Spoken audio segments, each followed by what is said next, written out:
What's happening, loco?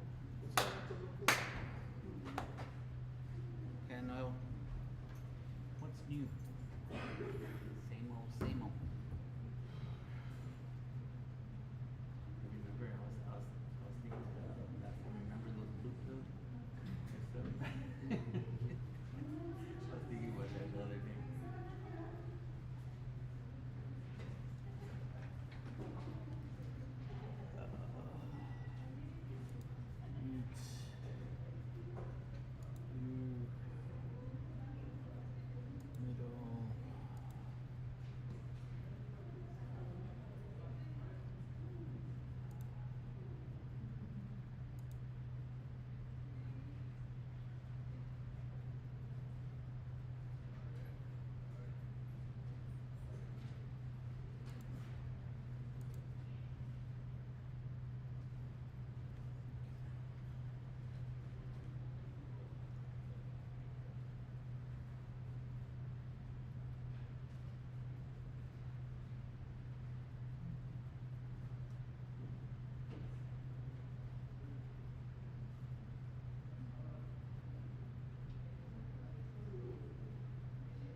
Splitter for the Zoom?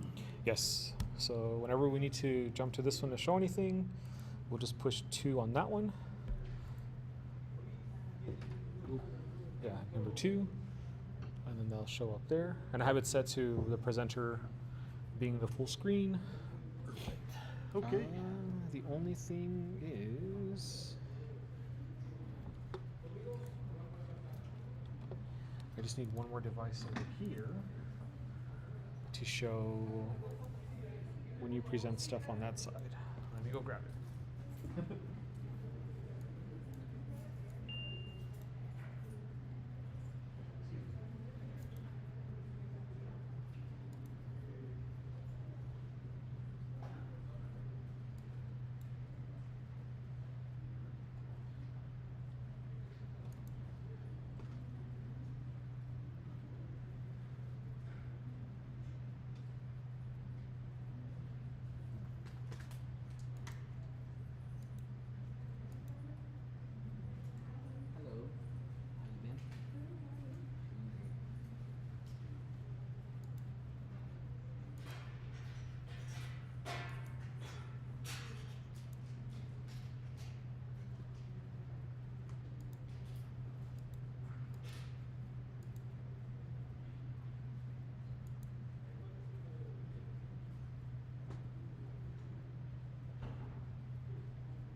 Done all my other business. Yep. Show's loaded, 20 minutes to spare. No, it's nice when jinx it. It's nice when things come together. It just makes it a lot. I mean, you've seen it. We've had shows where we didn't get it working 1 minute before. Agent's here, so I'm okay. But you've seen us scrambling for that last. They're like, oh, by the way, On we the got, beginning, yeah. we got or here's the show, or getting better.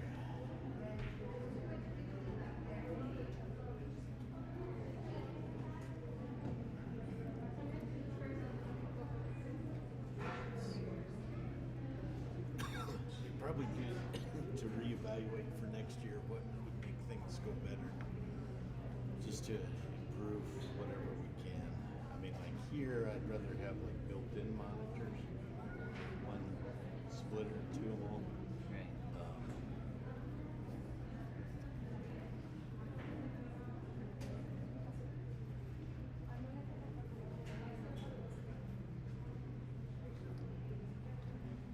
I remember the tables.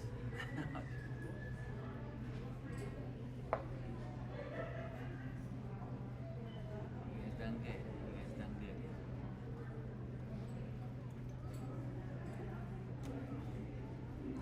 Maybe a little snack bar and beverage fridge underneath.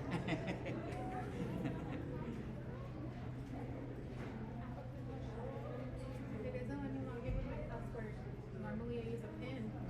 How am I supposed to reset it? Because it doesn't show a PIN on here. And everything else. It says other user. So I guess Mike's on it. But So you need your password. No, no, I need you to use a PIN. The pin? Oh, you don't remember your password? Last year, maybe? When did we switch to Google? Well, I mean,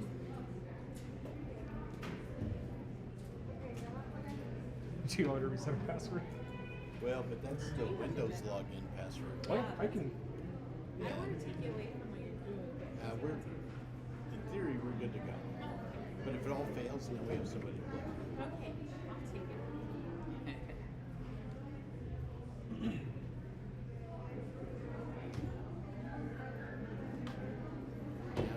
How are you? Doing okay.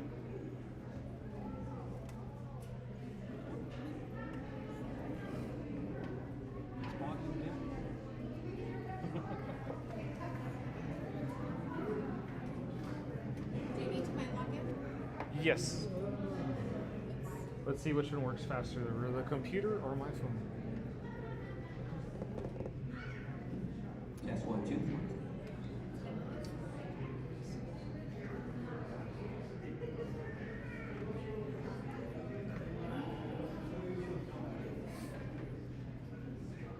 Might have sounded correct. Yes.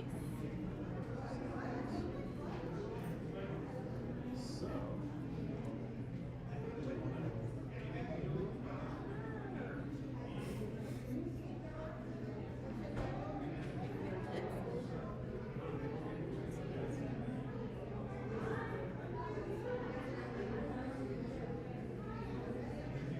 That's the one you want to use? Give it a sec, okay? I'll tell you when you're able to. You should be able to put it in.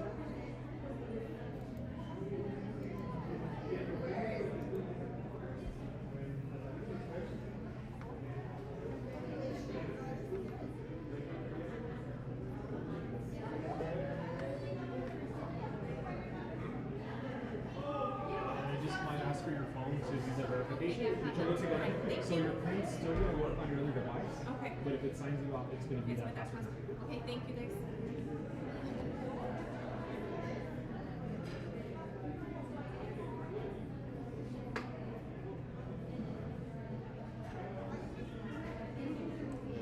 You're gonna be our disco doorman tonight. Nobody in the VIP section. Yes.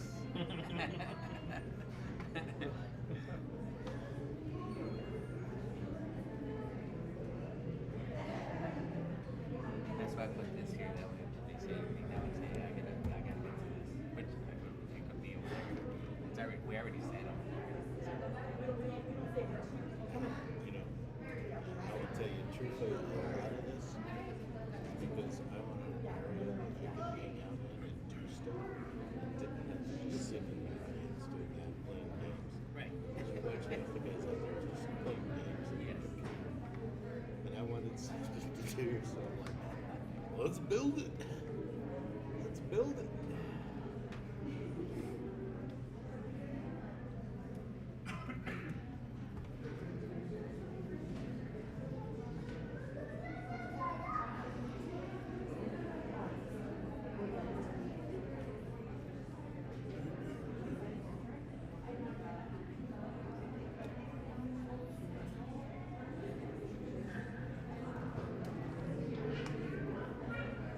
Hey, Mr. Stoney. Howdy. How's it going? So far, so good. Hey. Hey.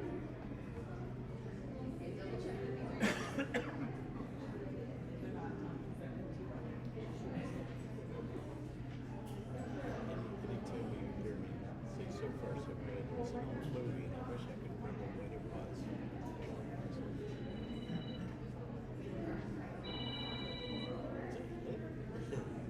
No.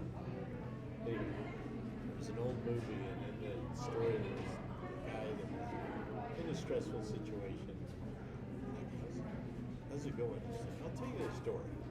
There's a guy who went up to the top of the roof of a 10-story building and threw himself on it. And as he passed every floor, the people on that floor could hear, so far so good. So far so good. So that's what goes through my mind. So when you say that, So, how's it you're going? jumping, you feel like jumping off. So far so good. Where is it?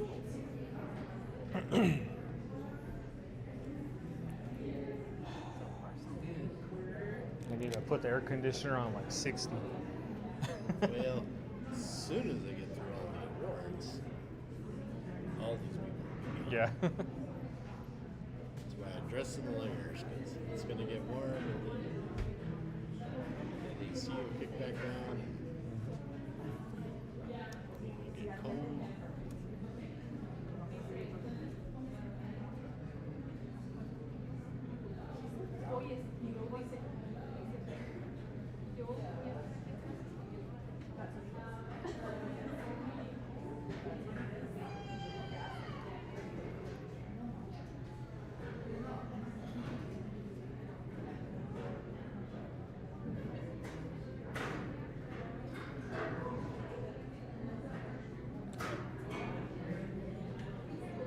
Teach the young lady how to use the mic.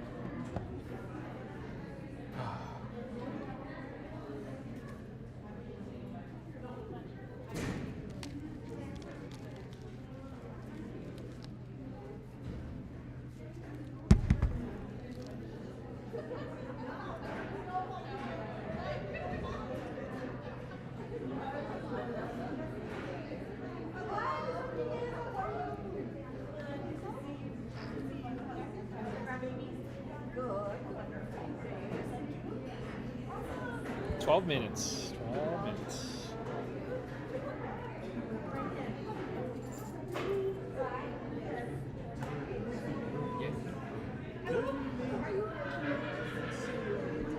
Hello.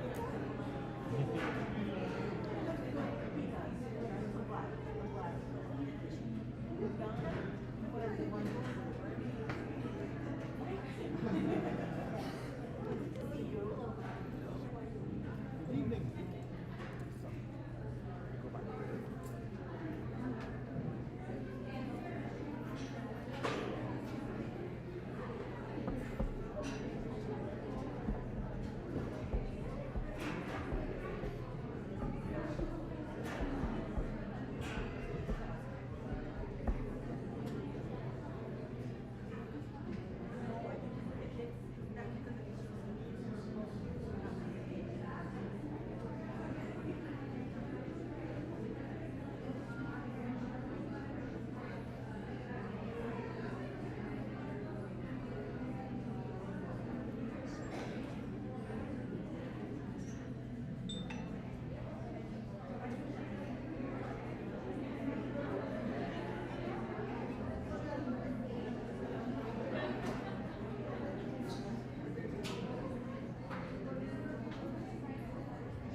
Will you admit? Oh, Zoom? No, not the Zoom. The Google Meets for that computer over there. GS videos? Yep. Admin. That way she could see that Yeah. presentation. Is Alta Vista getting a work here? Bilingual, well, I'll tell you the person that check would be Bilingual or Yeah, because I don't see nothing.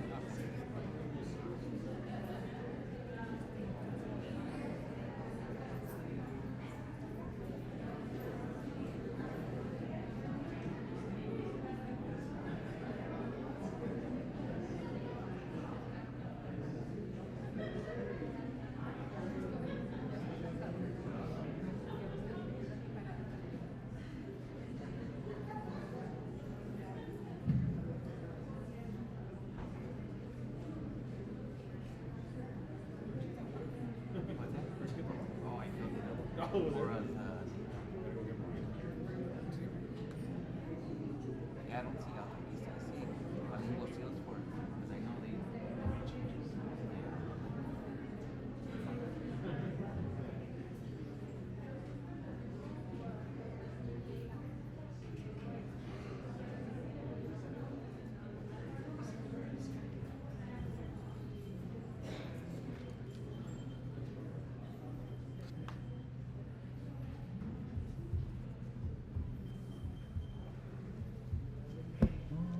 phone's on silent.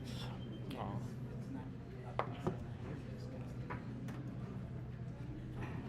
And I remember Well, the thing is, on the slideshow, they are around here. So I don't know what the deal with the slideshow is going to be.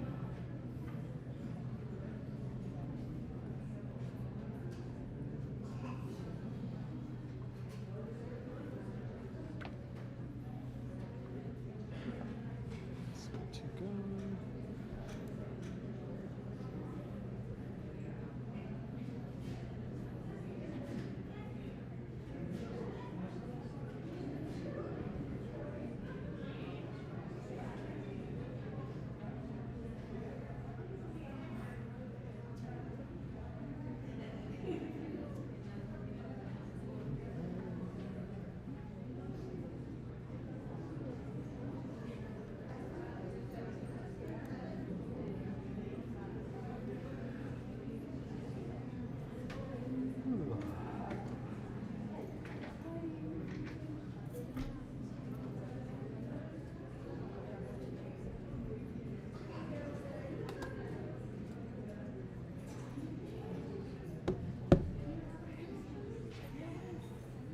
This one? Yeah, it works.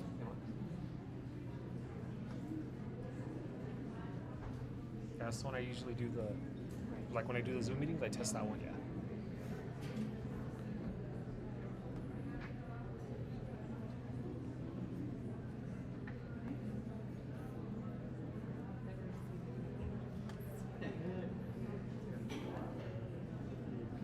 Step out so I call the boards because it's all closer.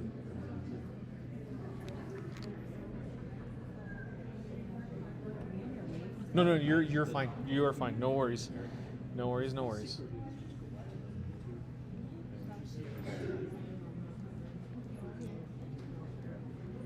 But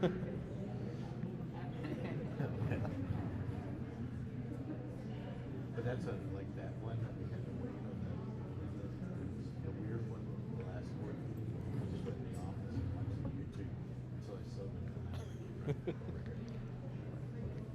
That's it.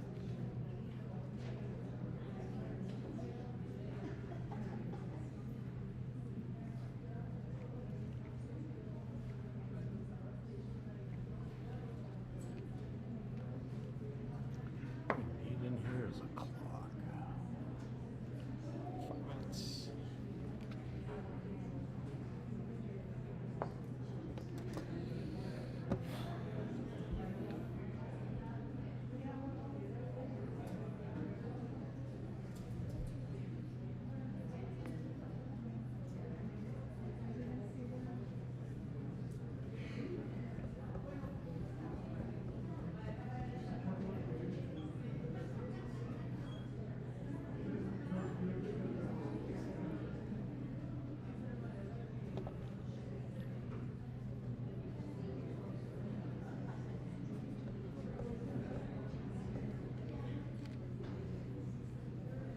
It's the president. Is he gonna be here?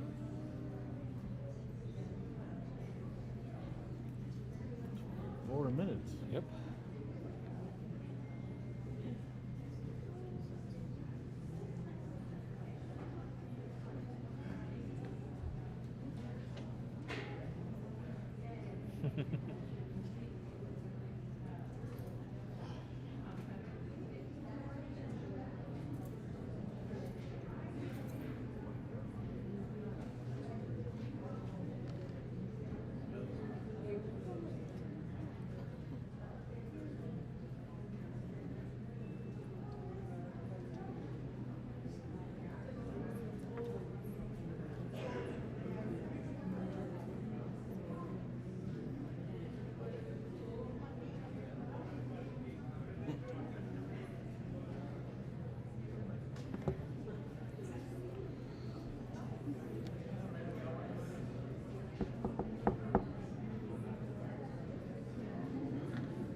See, this is the Desperado Club, and that's everybody else.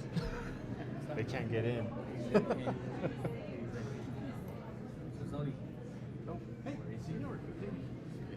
Have you seen Dr. Carl? Yeah. Okay. Yeah. Yeah, I'm going back and re-listening to the audiobooks right now. Yeah. I'm on book 3. Book 8 comes out May 12th. Yes, so I'm trying to get everything done before the Okay. Miss Everest is in the Zoom. Oh, I see her. waiting. Admit. She's in.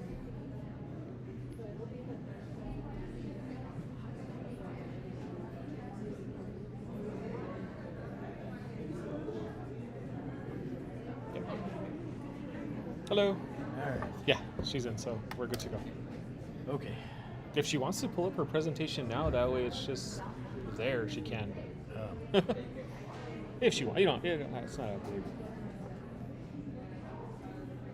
So.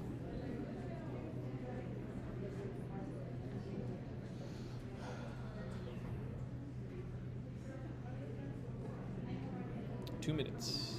Well, she's a couple hours out. Oh, okay, yeah. She's the last. I know, so she's tired to go take a nap and Yeah. go have dinner. And She probably got it set up somewhere. mm-hmm. That's the worst. I mean, the last item. I bet. Wait.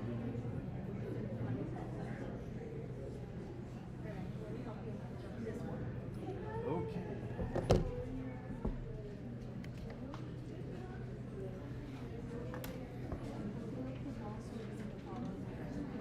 Thank you. Appreciate that.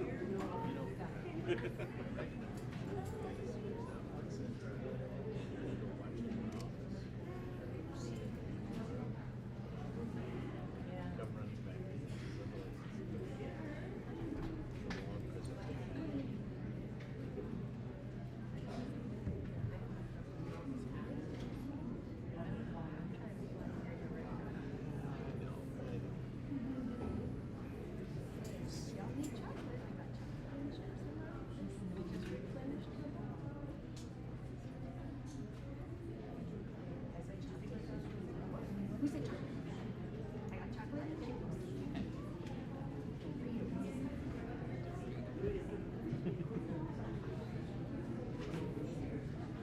5 o'clock.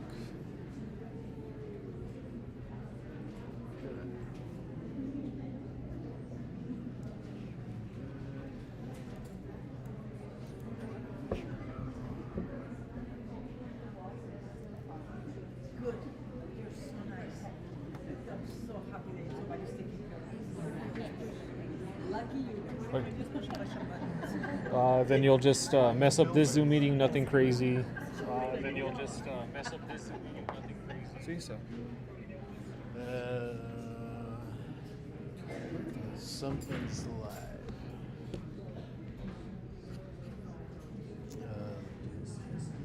Not this. Not my computer.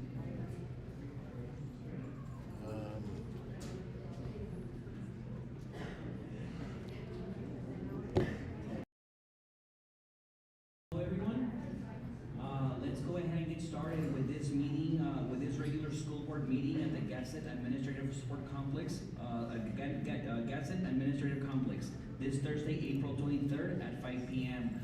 It's so nice to see a full house. I want to welcome everyone. It's exciting for us to go ahead and see community members being recognized, our kids, but especially seeing this place packed. Hopefully you guys can stay throughout the meeting so you guys can understand more about what we do.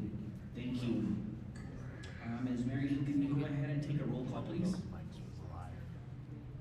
Board President Lira, Present. It's one of those Board mics. Vice President Flores, Oh, okay. Board Secretary Rodriguez, Got their secret covers. Board Member Guerrero, Board Member Medrano. Sir President, we have established quorum. Thank you. Moving on to the Pledge of Allegiance and mission statement. You're good, you're good.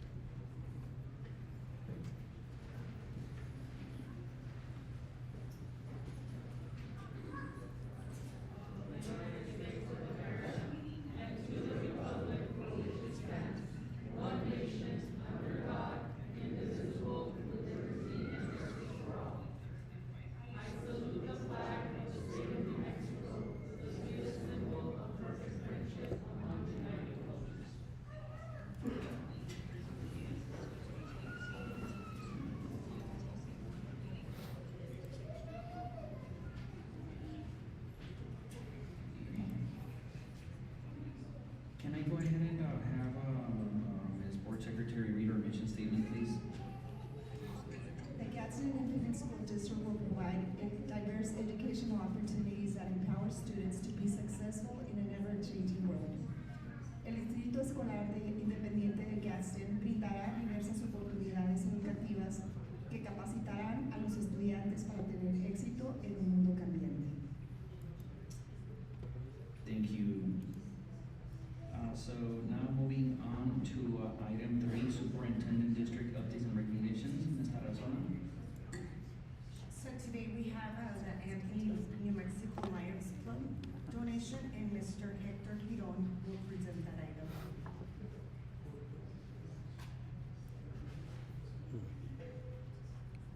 It's already.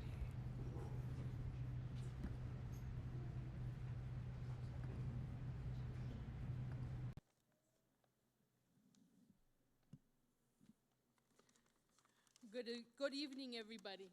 Muy bienvenidos a todos.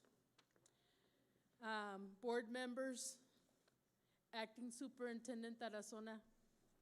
My name's Angie Gonzalez del Palacio. I am the president of the Anthony Lions Club International. Accompanying me here today are other club members, Dr. Giron and Mr. Willie Ortega. Anthony Lions Club was formed in 1939. Since then, we have helped the community members in need through provided various services. Our main service is providing adaptive glasses for children and adults who cannot afford them. In the past, we have provided over 100 pairs of glasses per year. So far this year, we've provided 50 eyeglasses. The year's not over yet. We seek out community fairs to let people know about our services. And we just ask for them to bring a prescription. We ask for their phone number. They pick frames. And once they come, we call them. They pick up their glasses. And that's our main service. Because a child that cannot see, it is very hard for them to learn.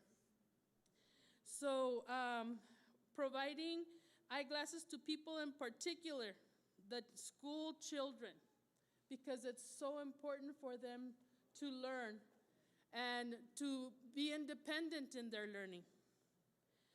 Some of you might recognize Mr. Giron. He was once a recipient of getting eyeglasses when he was a freshman in high school. So he went through kindergarten all the way through 9th grade, not being able to see. And now he's here as Dr. Giron. And he didn't see the world clearly until he was a teenager. I'm humbled to be the presenter of the sum of the money to Gadsden Educational Foundation on behalf of Anthony's Lions Club. The sum is $2,000, which we hope can help worthy scholars as they continue their education journey.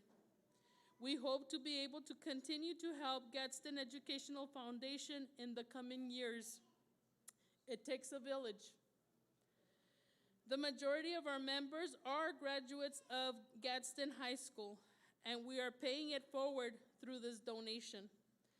Thank you for accepting this monetary donation. Have a great evening.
Thank you. Moving on to the Santa Teresa Charitable Foundation Teacher of the Year and Honors Programs, Mr. Jerry Pacheco.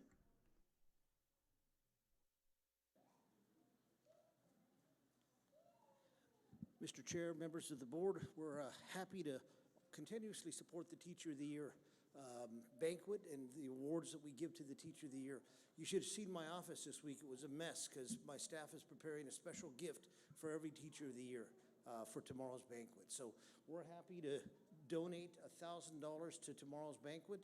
I also want to let you know we're with the STEM directors this morning. We bought 235 gold medals for each of the students in the STEM program. So it's our continued honor to support this community and support this school district. Thank you, Mr. Chair. Thank you, Mr. Pacheco.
Thank you, Mr. Pacheco. Moving on to item 3C, Gadsden Foundation Scholarship Recipient Recognitions. Ms. Parks.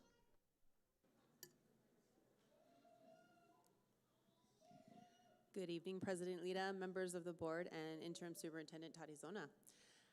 And esteemed guests, thank you for the opportunity to share a meaningful part of our district's work, one that highlights the dedication of our staff and incredible potential of our students.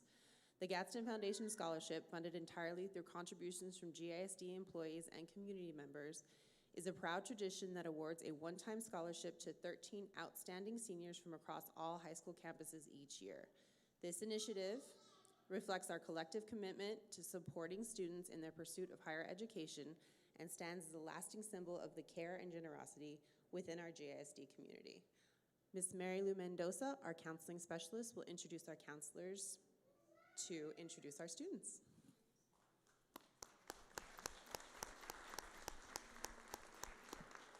Good evening, President Lira, members of the board, Interim Superintendent Tarazona, and esteemed guests.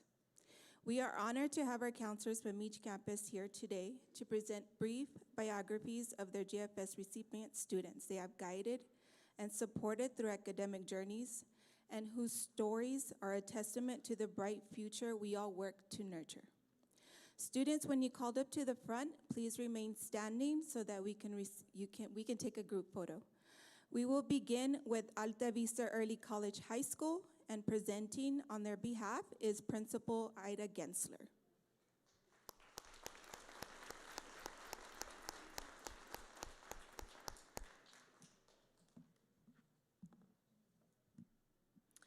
Good evening, President Lira, Vice President Flores, members of the board, and Interim Superintendent Tarazona. It is my privilege to introduce some outstanding students who have excelled academically and beyond. David Ricardo Garcia Cervantes, the proud son of Juan Garcia and Denise Cervantes, has been actively involved in Mesa, Science Club, and served as a Rachel's Challenge advisor and Alta Vista's district leadership representative while maintaining a strong academic record. With a bright future ahead, David plans to attend New Mexico Tech to pursue a degree in mechanical engineering. David?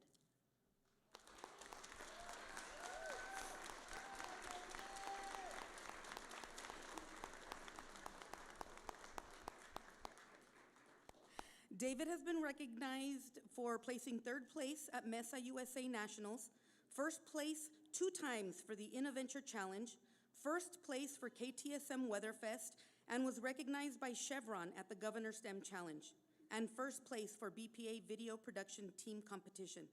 He is also a Dennis Chavez Scholar for the National Hispanic Institute. He has been awarded the NMSU 1888 Scholarship and the New Mexico Tech Copper Scholarship. This is a testament to his dedication and hard work. Please join me in congratulating David on this remarkable achievement.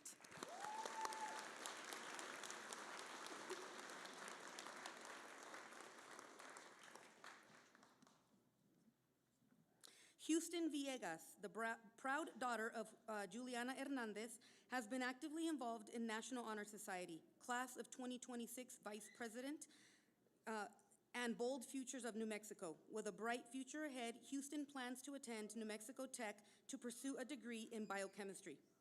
Houston has been recognized as the Outstanding STEM Student Award by the Nuclear Museum.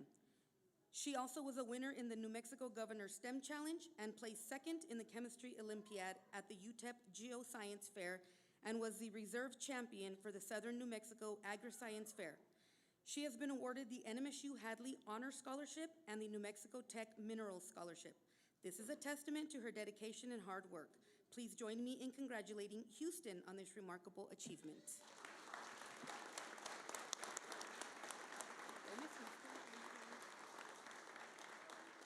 Thank you.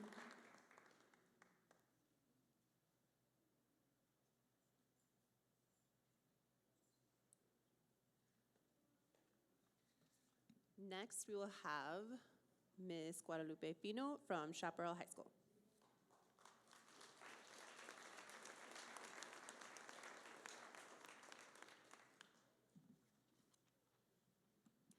Good evening, President Lira and Interim Superintendent Tarazona and members of the board. My name is Guadalupe Pino. I'm one of the counselors from Chaparral High School. It is my privilege to introduce some outstanding students who have excelled academically and beyond. We have Yesenia Chavira, who is the proud daughter of Joanna Juarez and Claudio Chavira, and has been actively involved in athletic training, volleyball, basketball, HOSA, FCCLA, student council, and vice president of the class of 2026, while maintaining a strong academic record. With a bright future ahead, she plans to attend New Mexico State University to pursue a degree in nursing. She has been recognized for first team All-District in volleyball, hosts on nationals in Nashville, Tennessee, and has been awarded the Gadsden Foundation Scholarship, a testament to her dedication and hard work. Please join me in congratulating Yesenia Chavira on this remarkable achievement.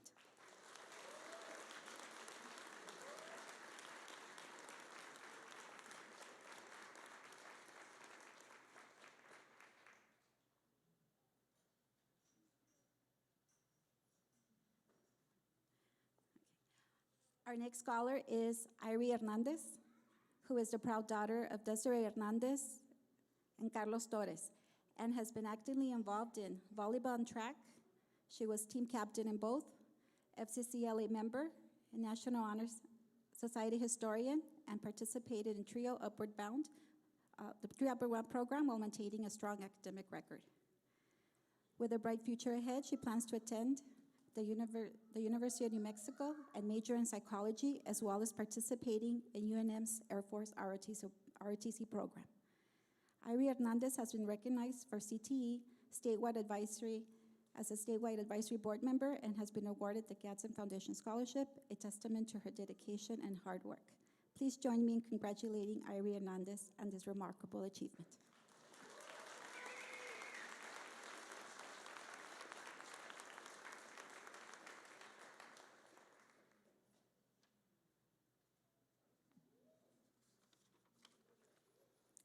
Our final scholar from Chaparral High School is Martin Morales, who is the proud son of Charlene Gibson and has been actively involved in the National Honor Society, wrestling, football, and the class treasurer, while maintaining a strong academic record. With a bright future ahead, he plans to attend New Mexico State University to pursue a degree in accounting. Martin Morales has been recognized for being awarded the Hadley Honor Scholarship from NMSU and the Gadsden Foundation Scholarship, a testament to his dedication and hard work. Please join me in congratulating Martin Morales on this remarkable achievement.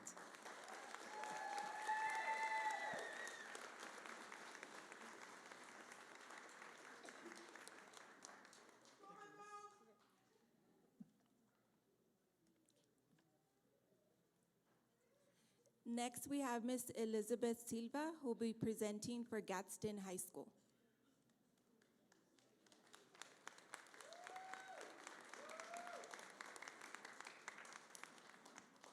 Good evening, President Lira, Interim Superintendent Tarazona, and members of the board. My name is Elizabeth Silva. I'm one of the counselors at Gadsden High School. It is my privilege to introduce some outstanding students who have excelled academically and beyond. Our first recipient, Antonio Collazo, the proud son of Alma and Antonio Collazo, has been actively involved in marching, concert, jazz, and steel drum band, as well as National Honor Society, all while maintaining a strong academic record. With a very bright future ahead, he plans to attend NMSU to pursue a degree in music education and architecture. Antonio Collazo has been recognized for making first-year All-State Concert Band, being the best male woodwind player, and also the most improved. He got first place to Pathway to Space Camp in the summer of 24 to 25, and has also been awarded the Gadsden Foundation Scholarship. This is a testament to his dedication and his hard work. Please join me in congratulating Antonio on this remarkable achievement.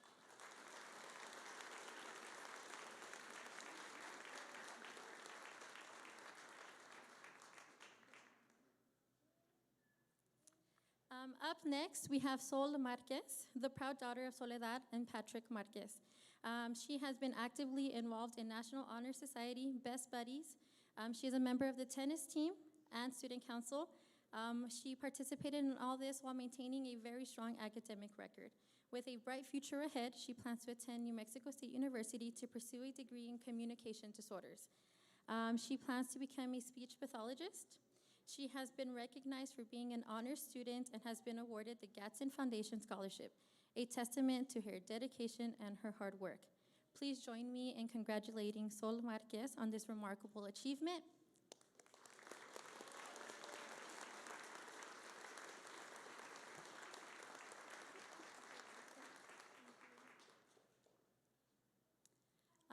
Our last recipient was Frances Ruiz. She is the proud daughter of Liliana and Francisco Riz. She has been actively involved in culinary arts and FCCLA. With a very bright future ahead, she plans to attend DACC in Las Cruces to continue and pursue an education in culinary arts. She has competed in multiple different events, the STAR events, which includes baking, pastries, and event management. She's not done competing. She's still going to compete in nationals, where she will be going to Washington, D.C. She has been recognized for being the current FCCLA president and a member of the National Technology Honor Society. Please join me in congratulating Frances Riz on this remarkable achievement.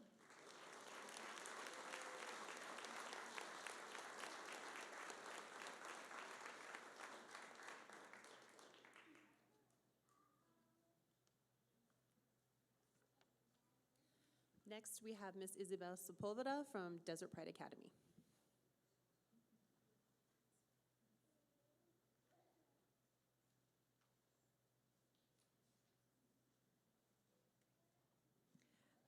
Good evening, President Lira, Interim Superintendent Tarazona, members of the board, and guests. It is my privilege to introduce a couple of Desert Pride Academy outstanding students who have excelled academically and beyond. These students have overcome many obstacles, and they make us proud. I would like to introduce to you Jonathan Kruger. His proud parents are John Kruger and Luz Kruger. Jonathan has participated in band, culinary arts, creative arts, agriculture, 21st century life skills, philosophy, and medical courses. He's a well-rounded young man who will be graduating early. His future goals include working towards obtaining a doctorate degree in botany.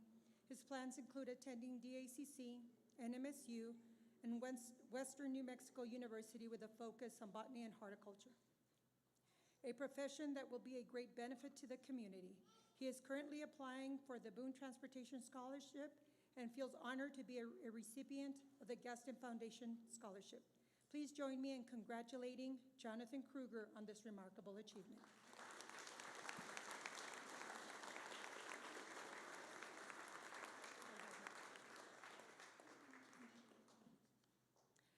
I would like to introduce you to Josue Molina Camposano.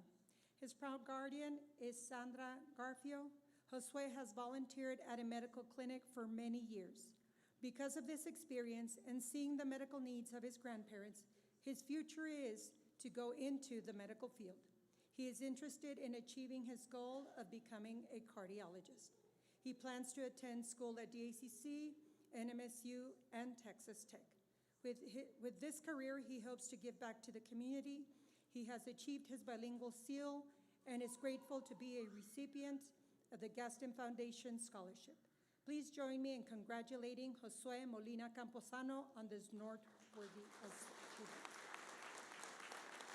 Congratulations, Victor.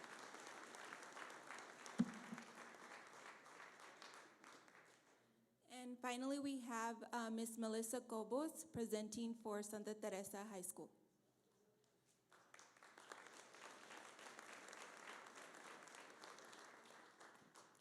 Good evening, President Lira, Interim Superintendent Tarazona, and members of the board. I am proud to announce and introduce our three outstanding students who have excelled academically. The first recipient is a daughter of Luis Mora and Angelica Chavez. This student currently has a GPA of 4.00, and she has been a member of the National Honor Society and has participated in Student Council. During the summer of 2025, she was chosen to attend MIT in Boston, where she completed an engineering summer program. She is currently enrolled in blended senior year, where she is taking courses at DACC. She will start her post-secondary education at DACC and will transfer to NMSU to major in nursing and specialize in labor and delivery or pediatric intensive care. It gives me great pleasure to announce Mariana Mora as a Gadsden Foundation Scholarship recipient.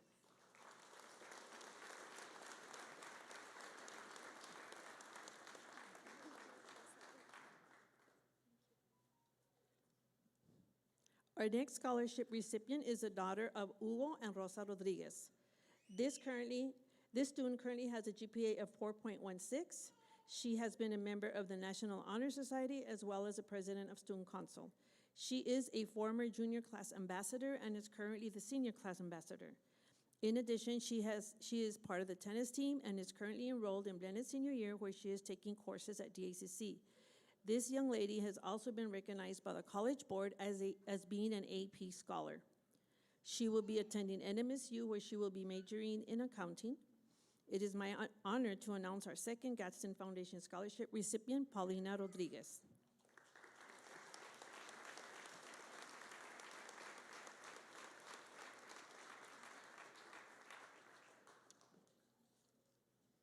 Our next scholarship recipient is a daughter of Oscar Saldana and Norma Villanueva. This student currently has a GPA of 4.33. She is a vice president of the National Honor Society and was a junior class vice president. In addition, she was chosen as Student of the Month and also earned a softball varsity letter. This young lady is also part of the TRIO Upward Bound program at NMSU and is part of that blended senior year where she is taking courses at DACC. She plans to attend NMSU to major in biology and pursue a career in the medical field to become a pediatrician. Please join me in congratulating Brittany Saldana in receiving the Gadsden Foundation Scholarship.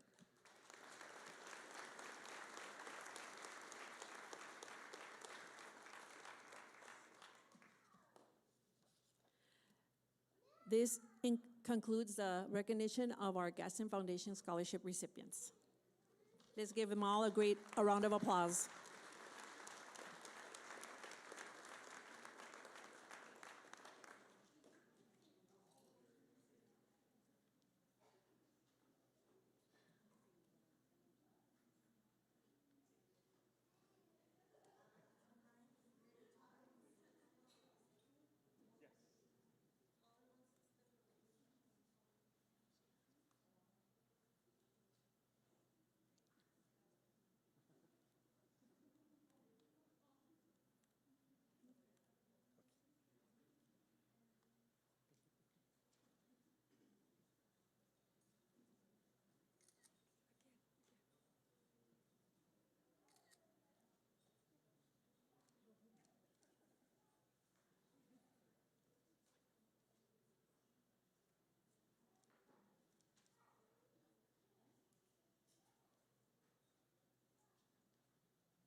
Thank you. Congratulations to all of the students.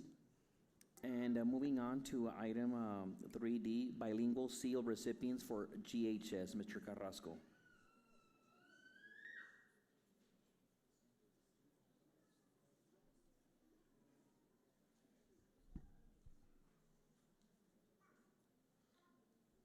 Good evening, President Lira, members of the board, and interim Superintendent Tarazona. Es un gran honor y privilegio estar aquí esta noche para honrar y conocer a un grupo muy selecto de estudiantes y sus familias. Estos estudiantes de Alta Vista, Early College High School y Gadsden High School han completado los requisitos necesarios y han recibido el sello de bilingüismo del Estado de Nuevo México. Si me puede acompañar, Mr. Tarazona. So this year, the Language, Equity, and Culture Arts Department's secondary team worked with dedication and purpose, setting an ambitious goal to go beyond last year's 216 bilingual seal recipients, and they delivered. We're thrilled to announce that this year we probably celebrate 262 seal recipients and counting, representing a meaningful growth and a powerful statement to their vision and effort. This year, we are proud to celebrate the following numbers for bilingual seal recipients. Alta Vista, 14, Desert Pride Academy, 7, Chaparral High School, 74, Santa Teresa High School, 65, and GHS leading the way with 102. Your collective efforts have helped bring this vision to life. The dedication and heart they showed in both their writing and presentations were nothing but short of outstanding. We applaud their commitment and celebrate their remarkable contributions. Currently, our institution has awarded 262 seals. Based on our projections, we anticipate to reach 317 total seals by the end of the year.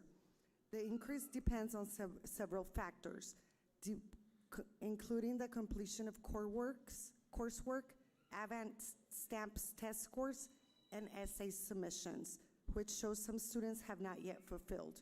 So at this time, we hope to achieve 316 by the end of the year, and you can see the chart of how many per school. At this time, I would like to ask Mr. Carrasco to assist me in presenting. Thank you, Mr. Tarazona. President Lira, a member of the board and interim superintendent Tarazona, es un honor para mí estar aquí esta noche para compartir los maravillosos logros de estas jóvenes, damas y caballeros, y todos aquellos que los apoyaron en alcanzar el sello estatal de bilingüismo y bilateralidad de Nuevo México. Administradores del campus, consejeros, maestros, familias y mis colegas del departamento bilingüe. Como explicó la señora Tarazona, estos estudiantes han tenido que cumplir requisitos muy específicos para obtener el sello estatal de bilingüismo y bilateralidad. Todos los estudiantes deben cumplir con los requisitos de graduación. La opción 1 en nuestro estado, en nuestro distrito no se aplica. La opción 2 se requiere que los estudiantes completen 4 créditos en cursos impartidos en español con un grado de C o mejor y ser apto en el examen de API español o examen de Avant Forest Stamp. La opción 3 también incluye 4 créditos de cursos impartidos en español con un grado de C o mejor, pero en lugar del examen de AP y de Avant, estos estudiantes necesitan completar un portfolio, que consiste en un ensayo y una presentación y una entrevista en el idioma español. La opción 4 incluye el portafolio mencionado anteriormente y ser apto en la prueba de examen de AP o Avant. Ahora me acompaña Miss Duque para presentar a los estudiantes.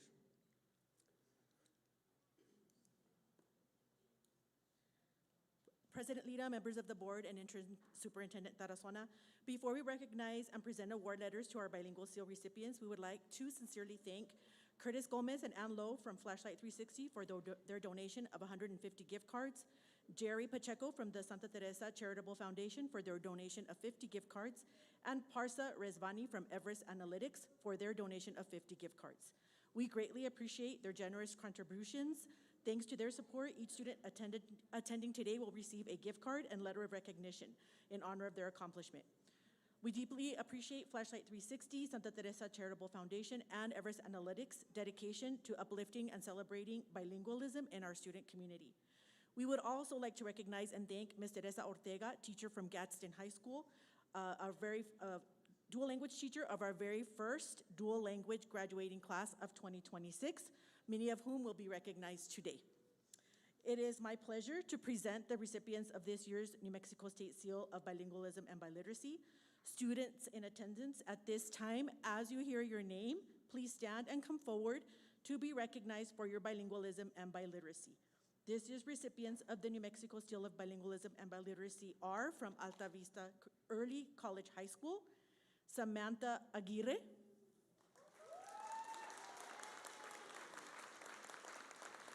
Rebecca Bojorquez, Daley Carrillo, Lisbeth Damas Hinojosa, David Garcia Cervantes, Alonso Garcia, Stephanie Jaros, next slide, Samantha Lopez, Irene Maldonado, Arlene Medina, Sofia Mendoza, Elizabeth Salas, Eileen Sanchez, Arlette Torres. Next slide. And now the recipients from Gadsden High School. Albany Adame.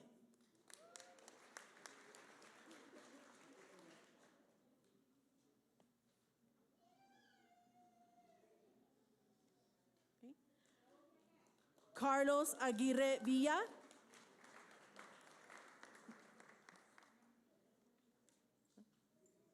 Mariana Aguirre. Caleb Aleman Rodriguez. Isaiah Alvarado, Leslie Arellano, Giselle Avalos Palma, Genevieve Bernal Coronado, Robert Bishop Jr., Alan Bonilla, Gabriel Calamaco. Next slide. Saddam Caldera Perez. Sodam Caldera Perez. Gabriel Calderon. Sandra Camara. Ana Castillo. Jennifer Castro Martinez. Daniela Ceniceros Sánchez. Silvana Centeno. Brenda Chavez. Leslie Collazo Lozano. Antonio Collazo. Alan Cortez. Next slide. Mariah Cruz. Evelyn Cueta Silva. Briseida de Luna Torres. Jesús del Real Santillanes. Braulio Díaz. Daisy Durón. Norma Enriquez. Jacob Escobedo. Iker Espinosa Hinojos. Yanine Espinosa Parra. Angel Esquivel. Next slide. Lizette Flores. María Liz Flores. Victor Freire.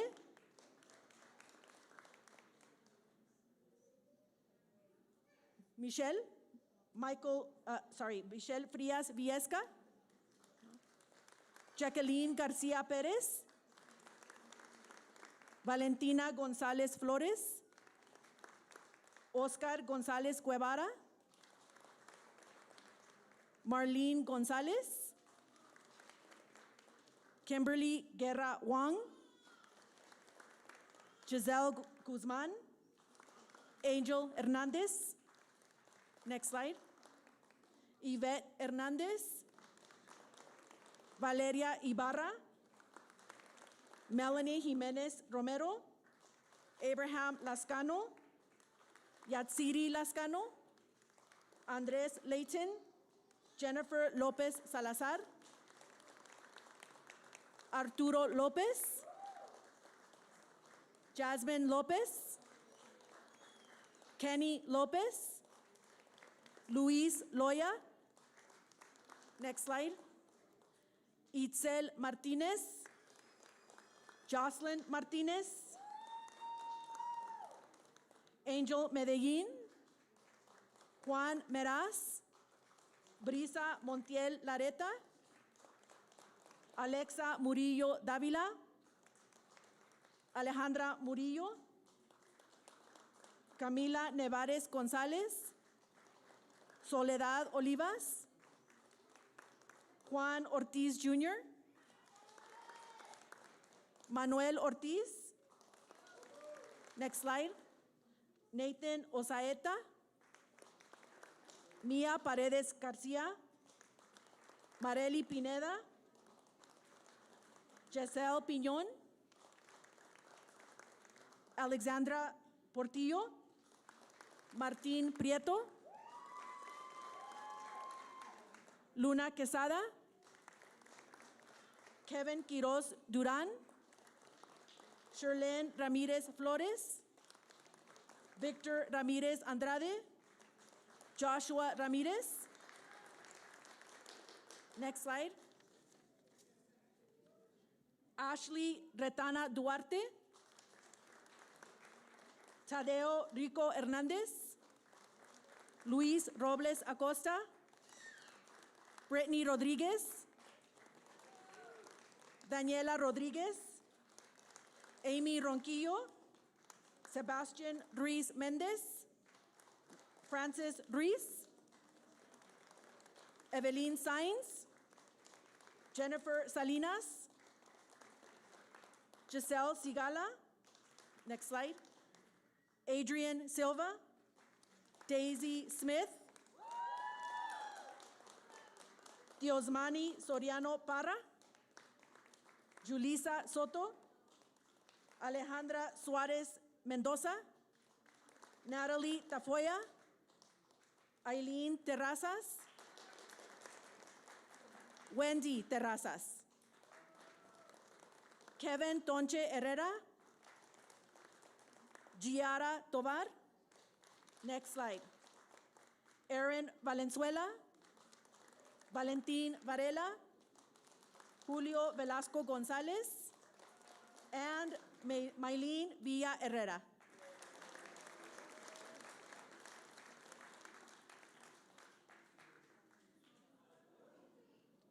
At this time, I would like to ask Interim Superintendent Tarazona to conclude our presentation.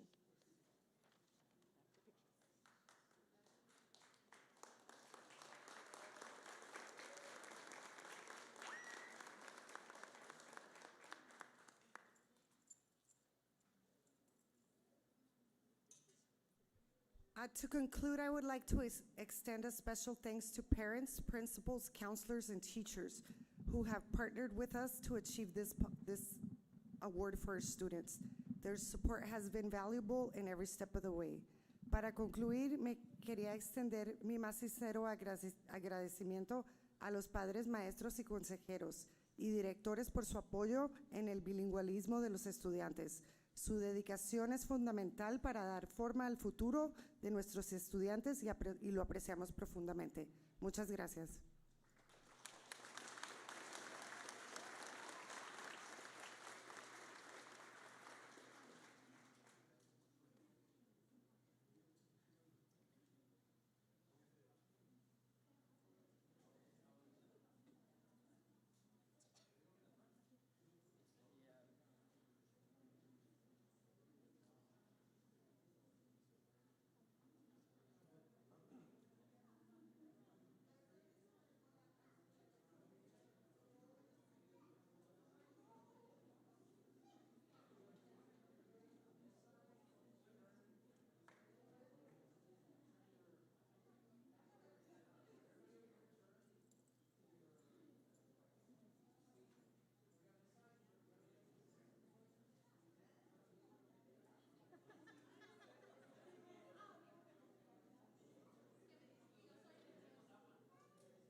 All right, guys, let's go ahead and continue. Thank you. Moving on to item 3E, parent communication, remind social media analytics.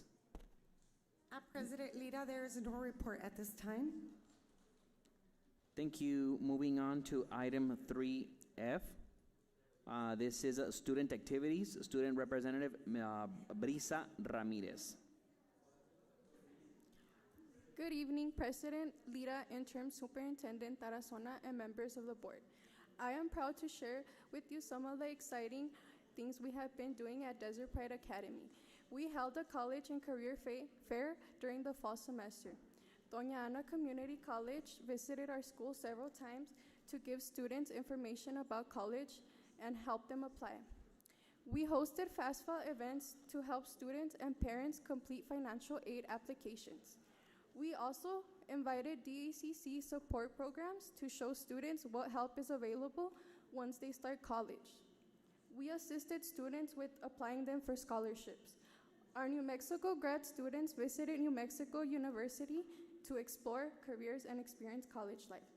The National Guard spoke to students about drug prevention. Through agriculture, science, and health CTE classes, students can earn certifications such as first aid CPR. Some students are currently working forward to earning their bilingual seal certification. We recognize students each month for their perfect attendance. We host graduation luncheons for both December and May graduates. In the agriculture CTE pathway, students are building a storage shed. They are spray foaming it and painting it to make it weatherproof and bug resistant. Their next project is to install 6 shade canopies over 12 planters. We also offered blended classes with Alta Vista, where both Desert Pride and Alta Vista students learn together in the same classroom. We also have a wellness room for students and a separate room for teachers with a massage chair for when they need a quiet, relaxing space. We are grateful for all the opportunities that DPA offers us as students. Thank you.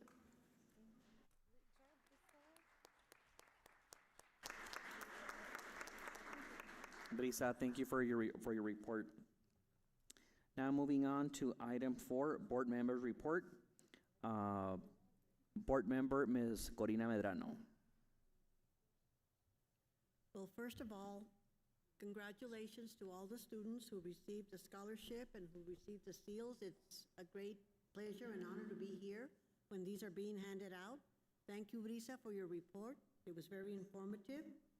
And this has been a very busy month. We attended the National School Board meeting in San Antonio, and special congratulations to the Santa Teresa High School band who placed 3rd in competition, and I believe it was the first year that Chaparral also attended this competition, so congratulations. And the run for autism that was held was wonderful. Thank you for all who put it all together and for everyone that participated. And now we need to relax and get ready for all the graduations that are coming up.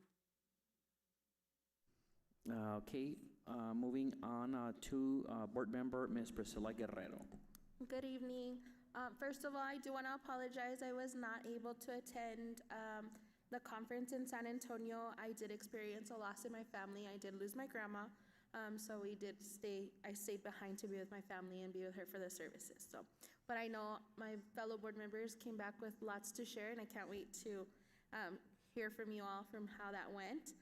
Congratulations. These are my favorite when we get to see the successes of Gadsden. This is awesome to see that many. I think I got a little taste of my first graduation with so many faces that we were able to see. So I think that's super awesome. I love to see the success of what they bring. Thank you to the Anthony, New Mexico Lions Club and their donation. I love that collaboration that we have for the community. I know it's very important when we can reach out and help those who need, so thank you for that. And to the Santa Teresa Charitable Foundation, thank you for honoring, those teachers who do go above and beyond and help these children be successful. This is what we're here for, so I love to see that. I would like to take the time to invite you all to the sports complex in Santa Teresa on Sunday. We are going to be having an event for Dia del Niño. It'll be from 10 a.m. to 3 p.m., so I do invite you all to come. There will be food, booths, activities, lots of fun for the children to celebrate Dia del Niño. And also, I see we do also have our invitation for Dia del Niñez, which I think is super awesome that we get to have bringing the families together. That'll be on May 1st. I'm sure we'll hear more about that in a little bit, but just to invite you all to that. And I'm excited for what's to come, more graduations. We've finally hit the end of the year and see all the success that we can have here in Gadsden. So that concludes my report. Thank you, Board Member Guerrero. Board Secretary, Ms. Claudia Rodriguez. Well, congratulations to everyone that received the bilingual seal. It's always very nice to see that the numbers keep growing. Creo que es muy importante, ¿verdad?, que seamos bilingües, especialmente en el área que estamos. Así es que muy, muy importante. Gracias, papás, por apoyar a sus hijos y especialmente a los estudiantes por poner el empeño, la dedicación para poder obtener este sello de bilingüismo, que es muy importante para cuando gradúen, ¿verdad?, que su certificado y su transcript tenga el sello ese. Así es que felicidades a todos. Como mencionaban, we went to the NMSBA, or not NMSBA, the NSBA, which is the National School Board Association Conference. We went to San Antonio, and every time that we go, we learn something. I attended tons of sessions. We all attended the ones that went. We had a lot of sessions, and it's nice to see that many times there's things that, I just have like a check mark. Okay, at Gadsden, yes, this is happening. Or there's things where I say, oh, this is something that we could perhaps apply in Gadsden.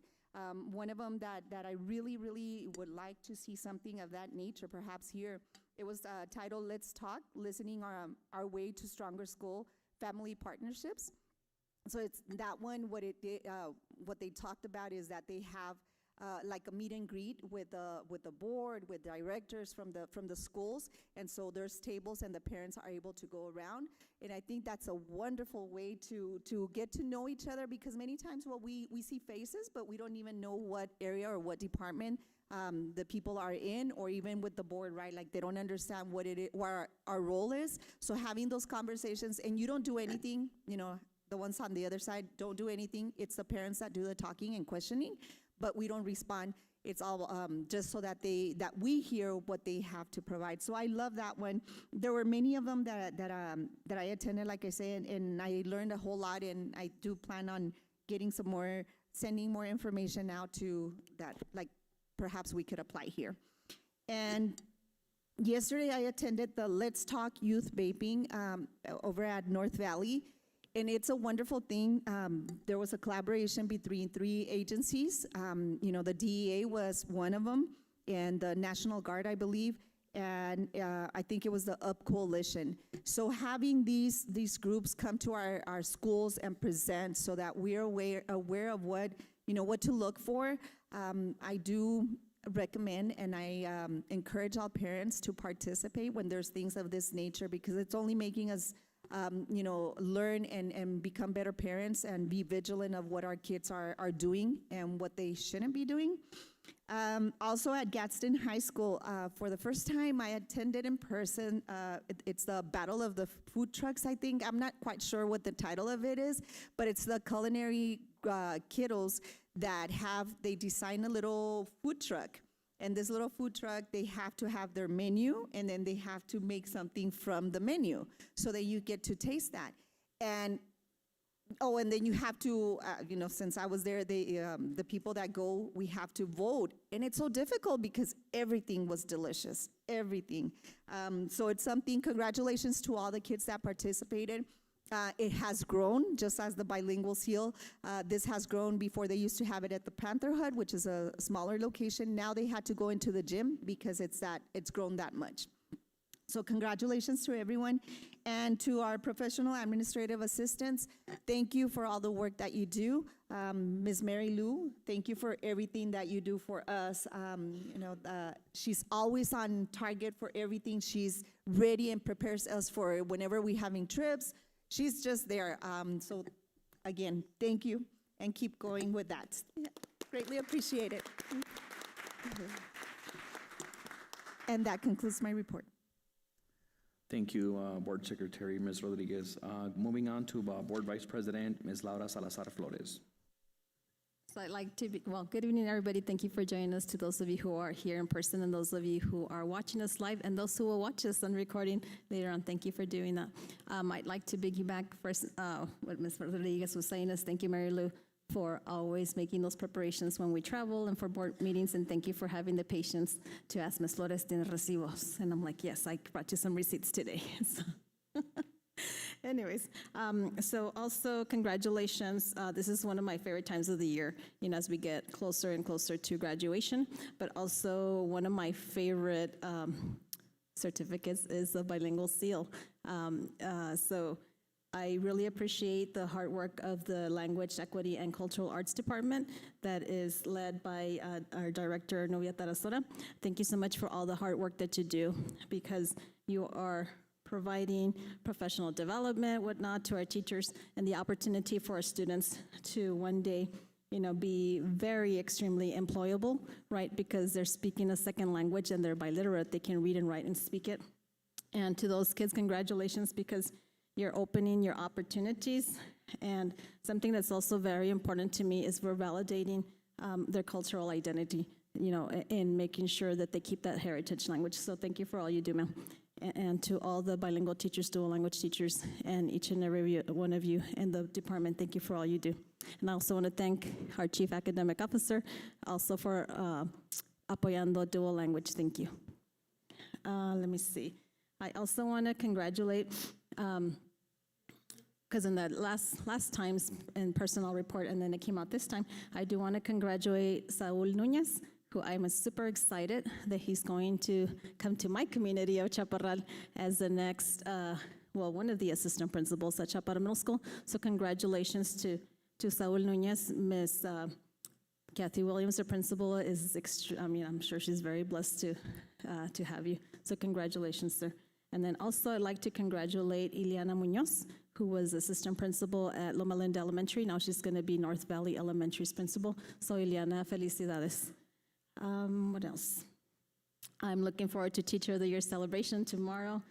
Teachers of the Year, congratulations. And we'll see who is the Teacher of the Year next year. So congratulations. Thank you for all you do.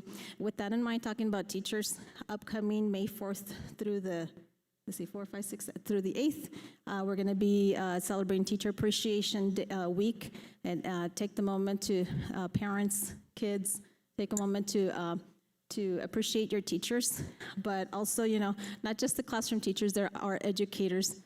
All of us play a role in it, so take the time to appreciate, everybody from the cafeteria to the custodians to maintenance. Everybody is a teacher. So, but for those of you who are in the classroom, thank you for all you do. Let's see. And then I did not travel to San Antonio, but thank you for sharing. Those of you who had the opportunity, that's awesome. I did get to go to Tularosa. I don't know if I had meant. Oh, yeah. So, yeah, we went to Tularosa for our Region 7 spring meeting. And I just wanted to announce to the public, I did step down from being the vice president. And so congratulations. I forgot who. Well, Mr. Lance continues to be the president. Mr. Luther from Ruidoso is now the vice president. I want to congratulate Teresa Tenorio, fellow colleague from Las Cruces Public Schools. She's now the secretary. And, ¿qué más? And thank you, Ms. Medrano, for representing the board. I saw you crossing the finish line at the autism race. So Desert View Elementary, thank you for doing that. I believe it's your first annual event, so it sounds like you're going to continue doing this in the future. So that is an awesome. Obviously, next year I can make it. Let's see, I think that's it for me. So with that, I conclude my report. Thank you, Ms. Flores. As for myself, I'm going to echo what all of my colleagues have been saying. I do want to thank Jerry Pacheco, the Lions Club, for the donations that they've done. We love donations, so everybody else that sees us, keep bringing donations to us. We need them. I do want to go ahead and congratulate the kids for the scholarships and the bilingual seal. That's something that I think we all share. We like to go ahead and see our culture being passed on. It's exciting to see the the room full with kids and see their accomplishments. It's starting to feel like the end of the year. We see you guys get busy, and we feel the pressure, and the only thing we have to do is just show up. So we're able to see it, that there's like so many moving parts, and you gotta go here, you gotta go here, you gotta go here. And like, it's my third year, so I get overwhelmed, and I see what you guys do, and echo that message around because it's tough. I see it that we just show up, and there's so much work that is done before we show. So I want to thank you guys for the work that you guys have done. And we're in that last stretch, so hopefully, well, it passes quick and another year starts, the same cycle. I wasn't able to attend the 5K run in Desert View, but it was a huge success. A lot of people from the community were excited. Actually, they were talking about it. So I do think that that's going to go ahead and become a staple in the community, because the whole Riverside, Sunland Park, La Union embraced it. So thank you for that, and hopefully we can go ahead and keep expanding, and maybe to other areas of our district to go ahead and implement that same concept. It was great. I do think that I was able to go ahead and attend the NSBA conference in San Antonio, and I was able to go ahead and spend some time with my fellow colleagues. I think that we were able to, you were able to get some downtime and be able to talk about the challenges and the wins that we have in the district. With that said, I want to thank you, ladies, for actually spending some good time, productive time in San Antonio. But especially, I want to thank you, Ms. Medrano. Ms. Medrano is like, she's life, to be honest. If you guys get a chance to actually travel on a personal trip, not work-related, with Ms. Medrano, you guys will not regret it. No, it's like, when people say live life to the fullest, like she is life to the fullest. Like, from the time that we got there to the time that we left, actually till the time that we left, because we came together, it was like, wow, like, I would have actually done it again, even off school, not on school trip. I'll just do it because you're so fun to be around, Ms. Medrano.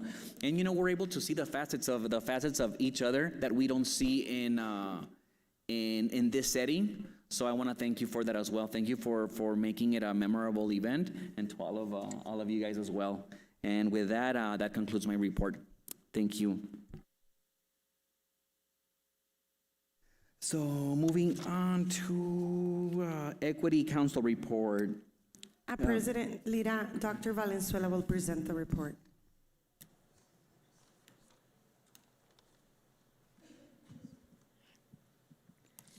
Hello, good evening, Board President Mr. Lira, members of the board, and Interim Superintendent Ms. Tarazona.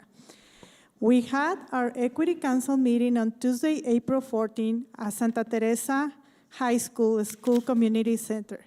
During this meeting, the Equity Council members were informed about the assessment report by Zulema de la Rosa, our coordinator of academic services. Also, we had the presentation on special education updates by Angelica Rodriguez, Associate Superintendent for Special Education. Our next Equity Council meeting will be at Chaparral High School Community Center on May 12th at 9:30. Thank you.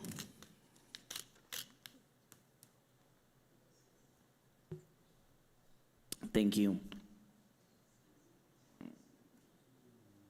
6, right? Moving on to item 6, Superintendent Report on Community Outreach, including underrepresented and non-English speaking families. President Lira, there is no report this time. Thank you. Moving on to item 7, Union President Report to Board. President Lira, I do not believe we have the union here today. Moving on to item 8, Human Resource Report. Human Resources Report is for public information only. Moving on to item 9, modification of the agenda. Is there a motion for item 9?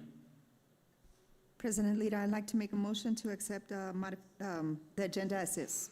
Thank you. I have a motion on the floor by Ms. Claudia Rodriguez. All in favor? Aye. Aye. Motion carries.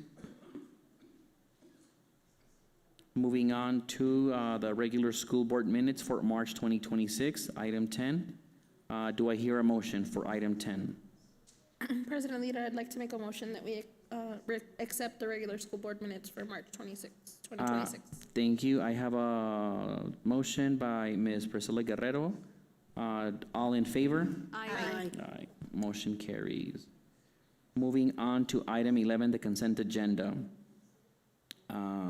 Do I hear a motion to accept the consent agenda as is? So moved. There's a motion for the consent agenda by Ms. Laura Salazar Flores. All in favor? Aye. Aye. Motion carries. Moving on to item 12, open forum. Ms. Delgado. Sir President, we have none. Oh, thank you. Moving on to item 13, action items. Item A, Gadsden Independent School District Special Education Idea B Grant Application. President Lira, Ms. Associate Superintendent Rodriguez will present this item. Good evening, President Lira, members of the board, Interim Superintendent Tarazona. This evening, what I'm going to present to you is our application for our Idea B grant. The state requires board approval for the application, so we're going to share a little bit of information with you tonight. This year, the grant did change. Instead of having separate grants that we had to apply for, it's the unified grant. So all the Title I, all the title grants, and the special education grant were all in one. Next slide, please. So I wanted to share with you a little bit, a few numbers that we've been seeing the trends in special education. In looking, starting back at 2022-23, the total number of students at that time was 2,068. And if you look at the grant that we received as a district, it was a little over $3.5 million. In 2023-24, we had 2,250 students. We received about the same amount of money. In 2024-25, we jumped up to 2,329 students. At that time, we were receiving just over $3.9 million. This school year, 2025-2026, right now, as of 4/17, we had 2,315 students receiving special education services. Our grant award was a little over $3.6 million. We've already received our allocation for the upcoming school year. Again, we don't know what the numbers are going to look like for the beginning of the school year, but right now we have 2,315. We got cut almost $500,000. So for the 2026-2027 school year, we've got an allocation of just over $3.2 million. Next slide, please. So how did we utilize those funds this year? This year, we had approximately 48 salaries totaling $3,031,099. And those are the staff that were funded out of the Idea B grant. The other things that we were able to purchase were general supplies and materials, professional development, some assistive technology, computers and iPads for staff and students. For the 2026-27 school year, we've got approximately, I'm sorry, that number is incorrect. We needed to reallocate some of those positions to our Title I grant because with the funds, we weren't going to be able to cover all the salaries. So this year, we're funding 13 special education teachers, 23 IAs. We've got funding for 1 special education data clerk and partial funding for child find specialist. Next slide, please. So based on our needs assessment, these are the things that we determined we're going to use our remaining Idea B funds. General supplies and materials, professional development, assistive technology, software subscriptions for our staff, student stipends for our JTP program, our job training program. We also have to pay for vehicle maintenance for our district vehicles, mileage for staff who's traveling from campus to campus, other services such as sign language interpreters, and laptops and iPads, among a few other things. Next slide, please. So we ask for your approval on the application submission, or the application for IDEA B grants. I stand for questions. Questions or comments? As I see none, do I hear a motion to approve item 13A? I move that we accept it. Thank you. There's a motion on the floor by Ms. Corina Medrano. All in favor? Aye. Aye. Motion carries. Thank you. Thank you. Moving on to discussion items. Item 14A, annual audit report for the fiscal year end June 30th, 2025. Ms. Martinez.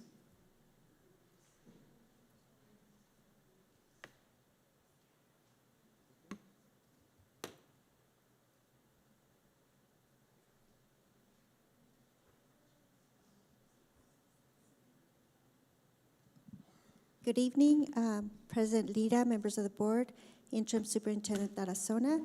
Today with us we have Juan Garcia, who's with Beasley and Mitchell, and he will be providing an update on the audit for the 2025 school year. Thank you.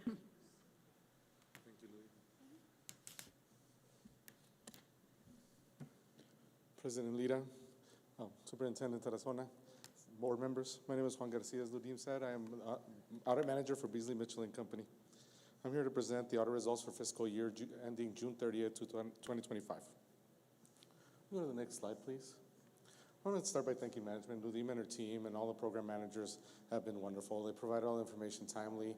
It was not an easy year because it's our first year conducting this audit, and every first year there's a lot of different requests that they're not used to, things that maybe other auditors do not look at. So of course it's always a little bit difficult, but they did a wonderful job. We also had the extension due to the shutdown of the federal government, so that extended our single audit submission a little bit further. And instead of making it easier, it actually creates bottlenecks, makes it a little bit difficult, but again, the whole team was always willing to step up and provide all the information we needed. We had no disagreements, and we had no unrecorded misstatements. Can you go to the next one, please? Next, we do have two opinions. You're going to notice that there is 3 letters in your report. The first letter is going to be, they all have a Beasley Mitchell letterhead on top. The first letter is going to be Independence Audit Report. Then the Independence Audit Report will give you the results of the full audit. This will give you what we call an unmodified opinion. It states that we hold no reservations and we believe that the financial statements are presented fairly in all material respects. The second letter is going to be labeled an internal control letter. This letter has no opinion. What it does state is that we do look at all the internal controls. We do make sure that they are functioning, but we do not test them. Now, certain internal control items may come up as we go along into the test, and we do report on those, but we do not test them directly. Why don't we do that? Is because we go into the nitty-gritty. We actually look at bank statements. We look at receipts. We look at all these paperwork. Instead of testing the controls, we want to make sure that the actual results of it were correct. Next, the final one is going to be the single audit, and there's also an unmodified opinion. Single audit is an audit that is realized only for your federal grants. We conduct a risk assessment over all your federal expenditures, and then we select a certain amount of these grants. From these selection, we do test these individually aside from the financial statements. I'm happy to report there's also a non-modified opinion, except the only difference between this unmodified opinion is that here is in relation to the financial statements instead of the financial statements as a whole. There is 3 times the presentation. Thank you. Sure. Thank you, sir. There is 2 types of presentations when it comes to your financial statements. The first one you'll see is called the government-wide. The government-wide financial statements includes long-term items like capital assets, net pension liability, right-of-use assets, which are your leases, and other items of the sort. When it comes to your fund financial statements, we're only recording 60 days with accruals. So you don't have any long-term items. You might have some accounts receivable, a little bit of accounts payable, and your payroll accruals, but nothing other than that. And we do have a change of net position of $58 million. This change in net position is related only to your government-wide. So like I said, it's only with the long-term items, leaving your ending net position at $272 million. Now, that number sounds really large because in theory, it's supposed to be what the school district is worth. But if you really know you own anything, you ever want to try to sell it, they're never going to give you full value. And a lot of this is being held in your chairs and your stands and your school equipment and all that good sort. So in reality, even though that number is really large, it is not really what you operate with. We do have the fund financial statements on the modified accrual. It gives you a little bit more of a realistic things of what's going on right now because it's basically cash in and cash out with a little bit of accruals. In that presentation, we did have a change in net position of negative 22 million, leaving your net position at $176 million. There is a restatement that was very small within the financial statements, and it was based on what we call GISD 101. GISD 101 was a change in how we report compensated absences. Because in prior years, the rule was that we only paid out absences that were going to be paid off at the end of the terminated of the employee, for example, your vacation leave. But now it's based on what is estimated to be taken. So that includes other leave like sick leave or bereavement and other things that were not recorded in the past. So when you see a restatement, it's not a correction of error, but just a change in standards. The next page, please. We do have budget and comparisons, and we opine on your budget comparisons. We are engaged to report only on your general fund plus any major special revenue funds. The only ones that we did show your budgets on your financial statements are your operational, people transportation, and local revenue operation, which is all related to your general fund. There was no major non-special revenue funds. Next page, please. We did have your single audit programs. We did have 12 programs to scrutinize. From that, there was $37 million in expenditures based on these federal programs. We did select 5 programs where they're Title I, Special Education Cluster, Supportive Effective Instruction, Academic Support, and Enrichment programs. Once we did conduct a single audit and we completed it, we did submit it to the federal clearinghouse. So the federal government already has a copy of report and they have actually approved it. Go to the next page, please. We did have a few prior year findings to report. We did have to scrutinize these findings. They don't just go away on their own. We actually have to do testing in order for us to remove them. I'm happy to resolve that we resolved 4 findings from last year. One of them being deficiencies in IT general computer controls. Second was deficiencies in cash disbursement transactions. Third was deficiencies in financial close process. And fourth was member of governing board not being present at the exit conference. We can go to the next page. We did have one current year finding, and it was related to investigation and identifying concerns. In April 2025, the Human Resources Administration initiated an investigation into concerns raised regarding treatment of a staff member 5, we'll call them. Following this initial inquiry, staff member 5 formally requested that the independent investigation be conducted by an outside agency. In response, at the time, the superintendent at that time contracted the DDSK group to perform a subsequent external review. DDSK group investigation revealed evidence suggesting that the certain rehabilitation counselors, job coaches, and project search staff may have colluded to remove a staff member 5 from her position within the program. This conclusion is supported by a review of email correspondence and audio recordings, as well as the absence of substantial evidence that refute the claim made. While the investigation does not fully exonerate staff member 5 from all allegations made against her, the available documentation indicates that she may have improperly be targeted by colleagues. The finding raises concerns not only about interpersonal dynamics within Project Search team, but also about ethical governance and transparency within the district's program and partnership. With that said, this is something that we got an investigation. We reviewed the investigation. We were able to pinpoint all the items that the investigator said. But we also did internal controls on what the progress is and what things that were taken, the steps that were taken to mediate these actions. And there was some steps already taken. Some of the HR, we reviewed some of the HR procedures, brought in different staff, did corrective actions for individual staffs as well as the team as a whole. So in my opinion, there is some progress going there. Hopefully next year when we conduct the audit, maybe we can do a little bit more research and we can tell you if the problem has been alleviated. But we did see progress in procedures and internal controls.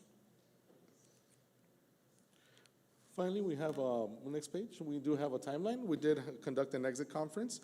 We did have a board member present in that exit conference. With that, we removed one of the findings. We did have initial submission to the Office of the State Auditor on January 20th. They do scrutinize the report. They look through it. They give us a few comments. They give it back. We make those changes. And then we had a final submission on March 28th. And we did have that final submission to the Federal Clearinghouse on that day as well. And of course, this does have a mistake. This one's good. We did have I did get an email about the board presentation being on the 21st, but we did correct it in the future. I just didn't correct the board presentation there for it being the 23rd instead of the 21st. With that said, I do open up questions to the board, and if there's anything I can help answer. Questions or comments? Mr. Garcia, thank you for your presentation. Very informative. Thank you, sir. Thank you.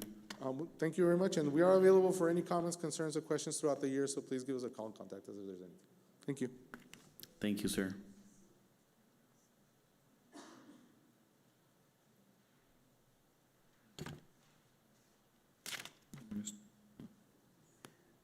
Moving on to item 14B, revised staff evaluations. Ms. Burciaga, thank you. Yes, good evening, President Lira, members of the board, Interim Superintendent Tarazona. I am here to discuss with you and review some revised evaluations that we have been working on over the year.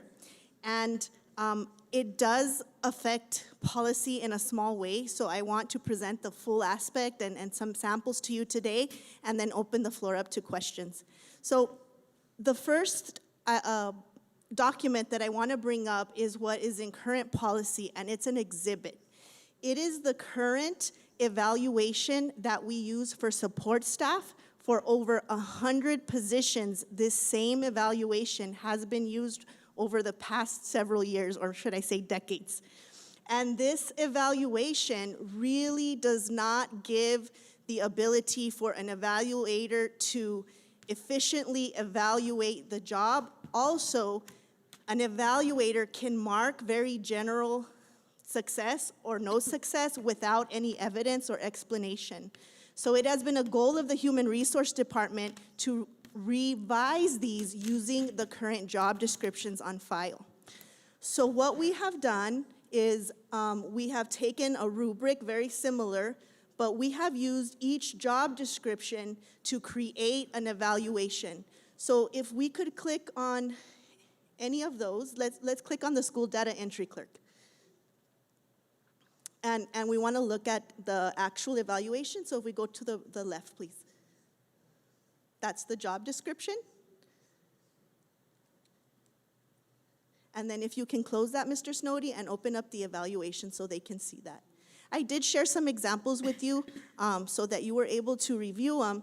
This is the rating scale. And then if we scroll down, we really see that it is a more detailed evaluation that truly does talk about the expectations of the job according to the job description. If we can close that, Mr. Snowdy. I want to show you how many evaluations we have revamped. And so if you could click on go ahead and scroll down. It's over 300 evaluations that we have redone according to the job description. So it's for every position except teachers and school campus administrators, because those are required through the state to do a certain format on our Canvas platform. So all have been done, and what I would like to be known tonight is that it doesn't affect the current policy, because what is in policy is going to stay. We're still going to do the evaluations. Really what this affects is the exhibit that's on file in policy. So I'm going to open up the floor for questions at this time. Questions or comments? I don't have a question, but I just want to thank you for all your hard work and your department for doing a lot of work. I appreciate that. Thank you. I want to thank Ms. Burciaga. This was a very rigorous task, and we all have evaluations that align to the job description, which would make us be able to evaluate our employees on a more fair inconsistent system. So thank you so much, Ms. Burciaga. Thank you. Absolutely. And I'll bring this back up next time so that we can hopefully remove the sample that's in the exhibit. Okay, thank you so much. Thank you, Ms. Burciaga. Moving on to item 14C, budget survey results. Ms. Martinez.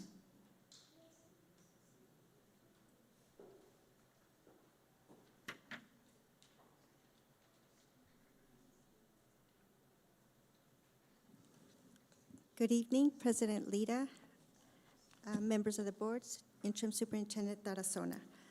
Today, I will be sharing the budget survey results with you. You can see that we did open the survey on May 17th through, March 17th through March 31st. That was approximately 2 weeks. The survey was distributed through email, our district website. It was on Facebook and Remind. So the survey was made available for a 2-week period. Now, during that 2-week period, there was 2,523 clicks. So that's how many times it was clicked on. However, we received 392 responses. Next slide, please. Now, what we're going to do today is we're going to go over the survey questions, and then we're going to go over the results. So what you see here is, if you go across the page, you see the different graphs, and each graph corresponds to a respond on the question. The question's at the very top, and you see the different graphs. Now, you see the ranking in the different colors, with blue being your highest ranking, red being your second, and orange being the third. Now, there wasn't enough room to put the whole the whole response. So if you read the survey or read the responses from left to right, it corresponds to the descriptions from top to bottom. And then the number at the very top, the black number, what that is the number of responses we received for that response. So for example, for the first one, for teacher and staff compensation, 276 is the number of times it was clicked on, regardless if it was first priority, second priority, or third priority. Does that make sense? I just want you to kind of understand what you're looking at as we go through the different. Any questions? Okay. So then the first question was, what areas should be the district's highest funding priorities? And so you can see here, you see that blue bar clearly towers over the others, and you can see that that is teacher and staff compensation. And you can also see, just based on the number of selections, that it was also 276 was the highest, which again was teacher and staff compensation. Next slide, please.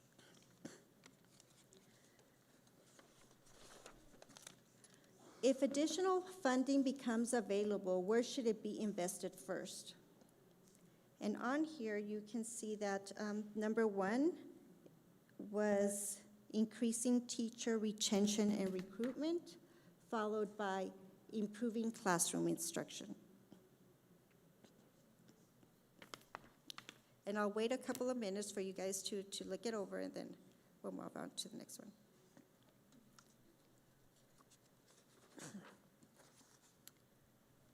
Next slide, please. Which statement best reflects your view of the district's budget? Here again, our 203 was our highest total, and that was invest in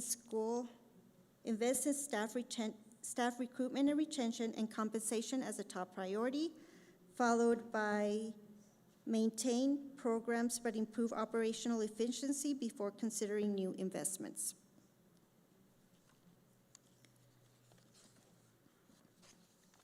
Next slide, please.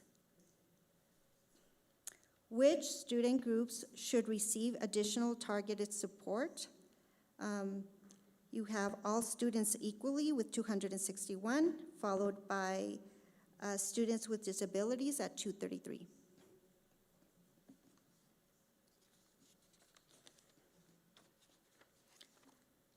Next slide, please. What future challenge concerns you most for the district's budget? So one is declining student enrollment and reduced state funding.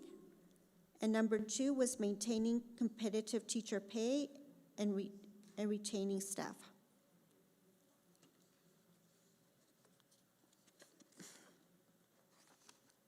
Next slide, please. Which areas should the district prioritize protecting if budget reductions are required? Again, you have teacher and staff positions followed by classroom instruction. Next slide, please.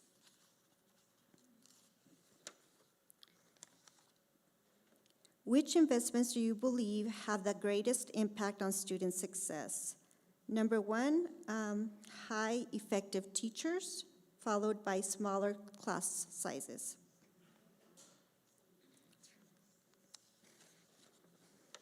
Next slide, please. How would you rate the competitiveness of teacher and staff pay in our district? 80% were answered above or very competitive. I'm sorry, not above, average or very competitive. Next slide.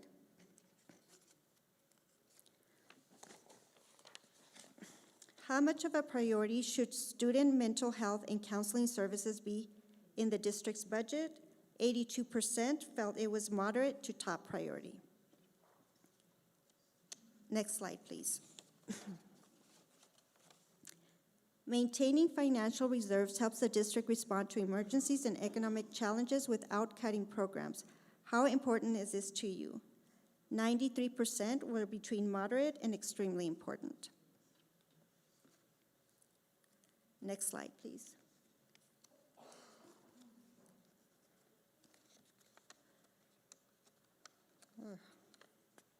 The district has invested significantly in employee training, development, and retention. How important is it to continue this investment?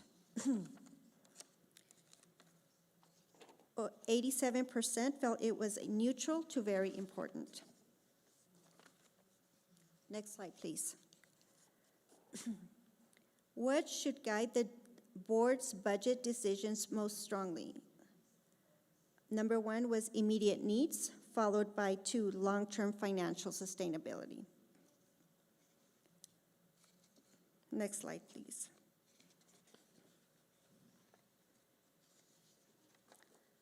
Do you believe the district budget priorities match the areas you think should be the most important for students and schools?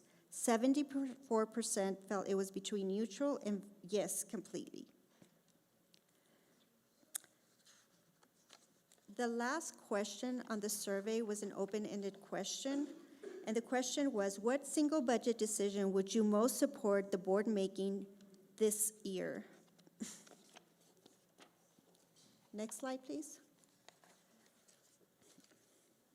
So we did use ChatGPT to summarize the data. There were 169 responses, and the common areas of comment were retaining quality teachers, supporting staff workload, reducing burnout, and keep experienced educators. Followed by 121 mentioned responses, which the common ideas were more support for SPED students, tutoring and intervention, meeting diverse student needs, and mental health and counseling. And do you have any questions? Questions or comments? Ms. Ludim, go ahead. You go ahead. Okay, I do have a question. Yes. Just like ChatGPT, I think we all see that most of the responses, it's more pay for the teachers and educators. That's that's where everybody's inclining. But on one of the questions, it states that we're 50 responses were that we are very competitive, and about 100 and some, 150 up, we are average. Do you have like statistics of where we're actually at of what we're paying? If we are on an average scale, or moderate or low, or we're actually competitive? And the logic behind that question is, it's because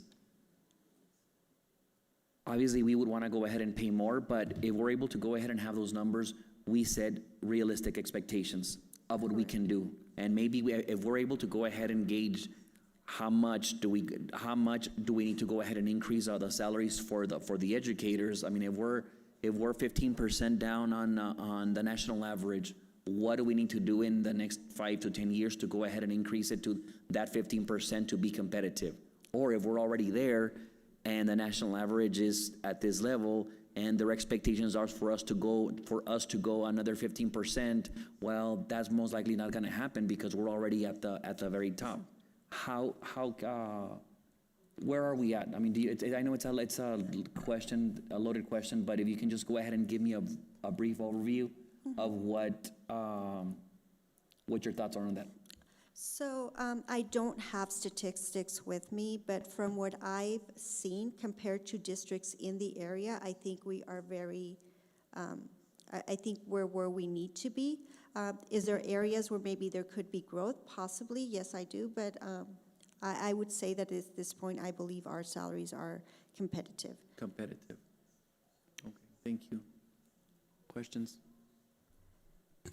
Let me see if I can make sense of what I'm about to say. Okay, so my question is, I appreciate that we continue to do the surveys, but I don't think in the time that I've been here, like, I guess the question for you, as CFO and our interim superintendent is, so now that we have the feedback, like, what are the next steps so that we honor the feedback that was given?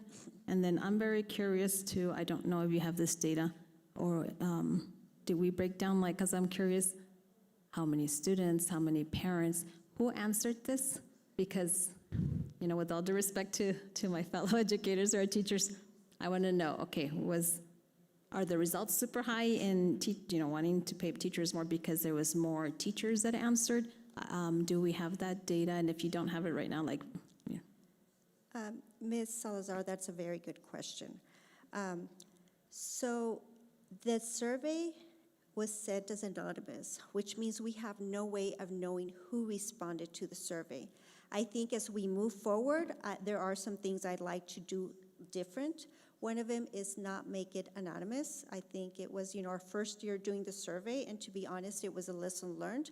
I think we don't know who answered this survey, but I think that I would respond to certain questions on the survey differently from a parent's perspective than maybe a staff member, right? So I think for next year, what we want to do is I'd like to see us target more parents and students, and maybe have a mechanism where we know who answered the question. And because a lot of these questions, we need to know who you are, so it brings perspective to the question. So I know that there's the implementation of Synergy coming up, and I think that is a perfect tool that maybe can help us reach some of our parents and students. And the idea is to get more parent input. Okay. So,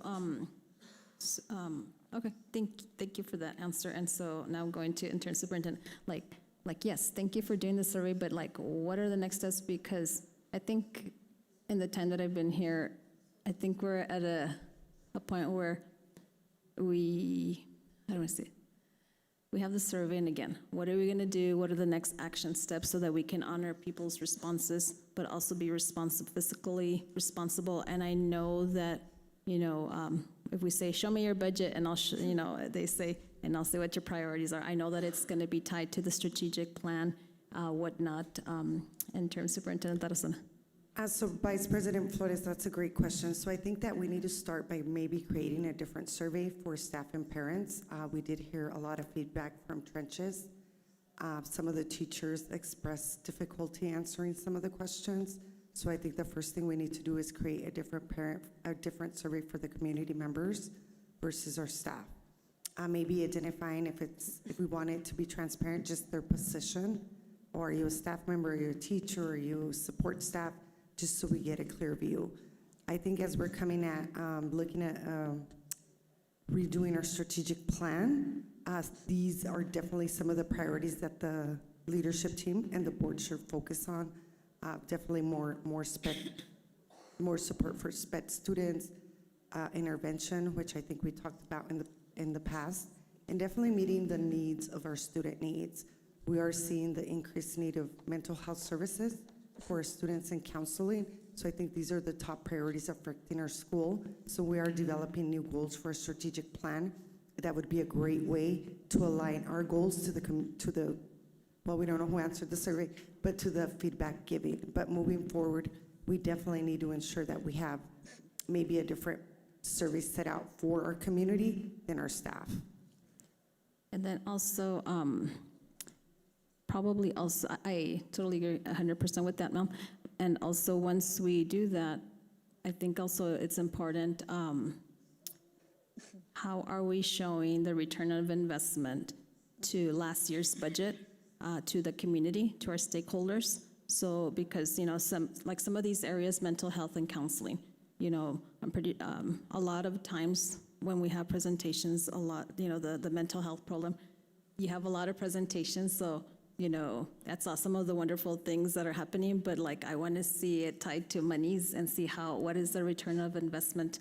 I think we're also at a point in our district that we need to be accountable to the public, the taxpayers, as far as, hey, what is the return of investment, so that we can pivot, you know, in programs, even, I'm even say, even personnel. If it's not working, what can we do pivot in order to improve? Member Salazar, I think one of the other things we want to do is we want to reach out to more, maybe extend the survey period a little longer, because when you're talking about 392 responses and we're a district of over 10,000 students, I don't think that some of those responses are representative of our entire district. So I think one of the lessons learned that we will be focusing on next year is maybe starting this process early and finding a way to kind of request over and over that parents take this survey. So that is something that we have discussed and we will be doing next year. And I like the idea of having maybe one survey that targets specifically the employees of GISD, and then possibly another one that targets, like I said, the parents. But because some individuals play double roles, maybe having boxes where if I'm a parent, boom, I could check it off, but I'm also an employee. And then also, you know, talking to our students, you know, the student reps that sit here, you know, maybe in their advisory class, you know, having them, hey, and educating our kids that it is important that you give us feedback, because this is how, you know, we decide, you know, your principals decide what they're going to do with their money in order to provide what classes, and so their feedback is important. And, you know, it's time for our students also to step up, but they don't know what they don't know unless we educate them. Correct. And we are going to have a return on investment presentation on instructional programs today, but that's definitely something we can gather on all of our mental health awareness, capturing kids' hearts, all the programs that we have. We can definitely do the same for the mental health piece. Thank you. Thank you, ma'am. Thank you. Now, moving on to item 14D, Alta Vista Early College High School relocation options and consideration. Ms. President Lira, Ms. Kinsler is going to present this item along with some of her students, and Ms. Hernandez, our Chief Academic Officer, and Ms. Cadena. Board President Lira, members of the board, and Interim Superintendent Tarazona. This evening we have a group of people per the board's request. They've been actively working on a presentation for you with our students, our high school principal, I saw Ms. Carnavali here too with Berino. And so they have been actively working on solutions for us, right? And pros and cons and just all the things that the kids' voices are in this. I believe you had a parent survey as well, and so I'll let them go ahead and start with their presentation. Good evening, President Lira, Vice President Flores, members of the board, and Interim Superintendent Tarazona. Thank you for the opportunity to present today. we are here to share an overview of Alta Vista Early College High School, who we are, the success of our program, and important considerations regarding future site options. Alta Vista is an early college high school focused on preparing students to graduate with both a high school diploma and college credits, often earning an associate's degree. Our goal is to develop students who are college-ready, career-ready, and self-advocating. Our work is grounded in strong core values such as teamwork, accountability, integrity, and mentorship. Our goals are clear: maintain a 100% high school graduation rate and increase the number of students earning an associate's degree. These values and goals define who we are as a school. Before we continue, I would like to introduce two of our students who will be assisting with today's presentation: Junior Denise de Anda and Senior David Garcia Cervantes. They represent the strength, dedication, and success of our Alta Vista students, and we are proud to have them share in this presentation.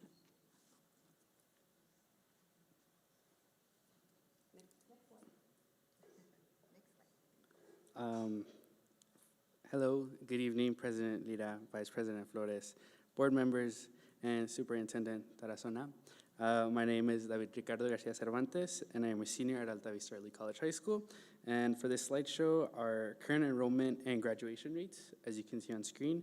Right now, we have 171 students enrolled, and next year, we are projected to grow up to 184 students. Our school serves students from across the district. 75 are from Chaparral Middle School, 56 are from Gadsden Middle School, and 40 are from Santa Teresa Middle School.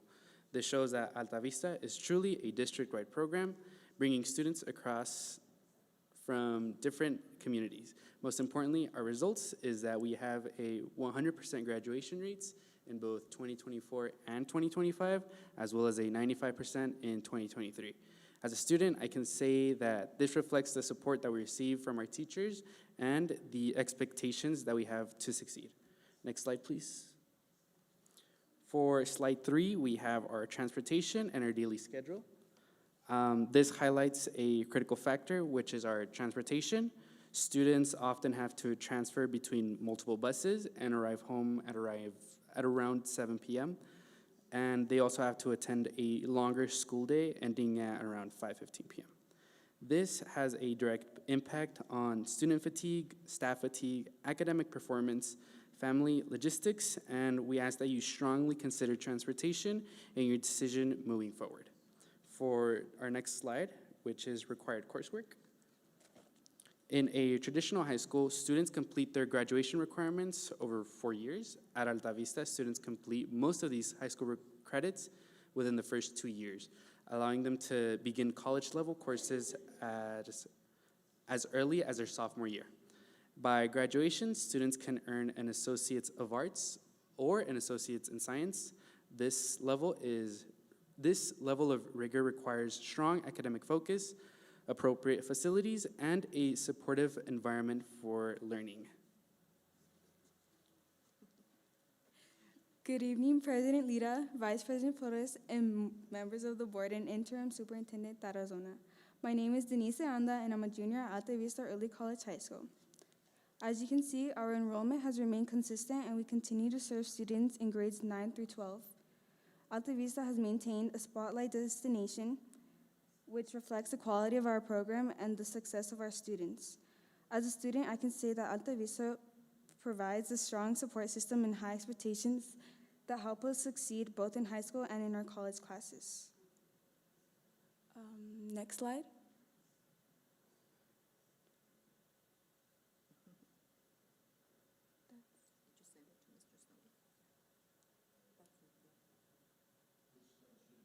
Which slide should it be? Slide 5. And now it's going to be slide 6. It should be the U.S. News and World Report. The U.S. News and World Report. You're fine.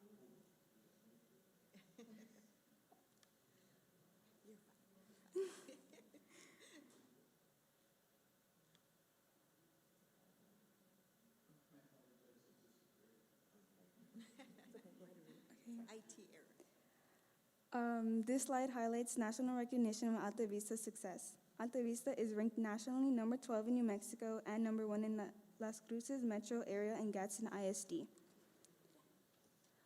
Our graduation rates remain at or above 95%, and students continue to demonstrate strong performance in core subjects. As students, we are very proud of these accomplishments because they reflect the hard work, dedication, and support that define our school community.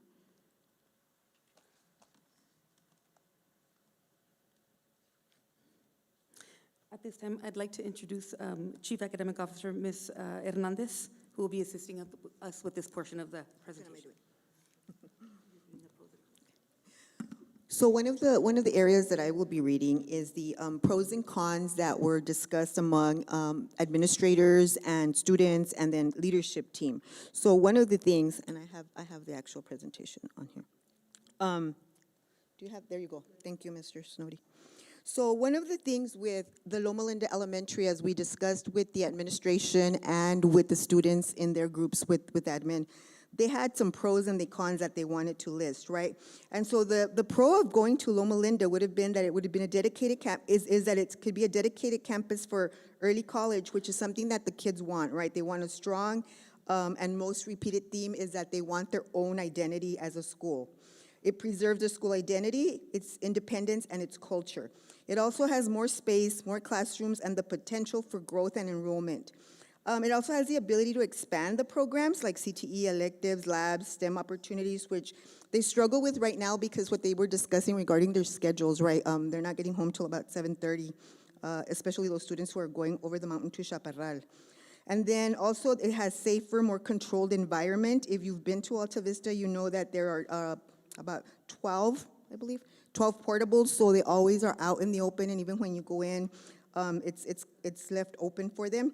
It has access, Loma Linda would have access to full facilities like a cafeteria, a gym, an outdoor space, and fields, and it will also improve student morale and feel more like a real high school experience. It also could be a long-term sustainability solution, not just a temporary fix. And then when we discussed regarding cons, well, it would require additional staffing because they do share a couple of teachers with DPA, and it's mostly the CTE program, so that would be a con. We would have to hire more teachers. It's a higher cost because of the renovations for the labs that Ms. Cadena had shown to you all in one of the last presentation. The potential need for facility upgrades like the labs and specialized classrooms because of the DACC curriculum. We have to meet specific specs, and so that's also an important piece to consider. And then transportation concerns that we discussed with Boone Transportation regarding the distance, the bus routes, and getting into the area. Also, timeline concerns, because it may take longer to be ready, but also there's the risk of underutilized space if enrollment remains small, right? And then we'll go into the next.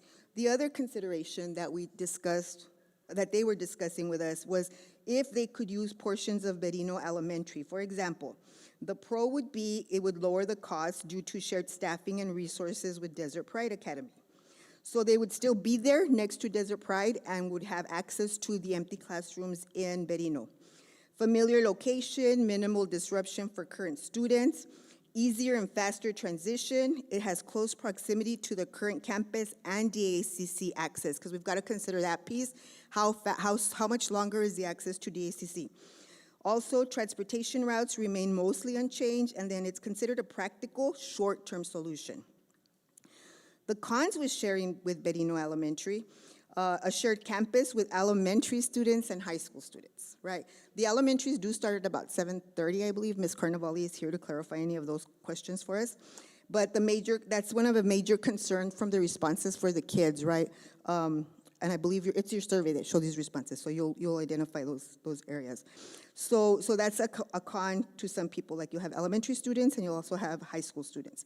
The lack of independence and identity for the early college high school, the safety and appropriateness concerns, again, the high school versus the elementary students. And then the limited space and the long-term capacity concerns, and it's really not aligned with early college model expectations. And then there might be some potential pushback from elementary parents having high school students there. And then it's viewed by some as just as temporary or just a Band-Aid, right? Because we're trying to figure something else out for Alta Vista. Then they discussed the Old English building at Gadsden High School. So the pros, of course, are access to high school level facilities. the gyms, the fields, the amenities.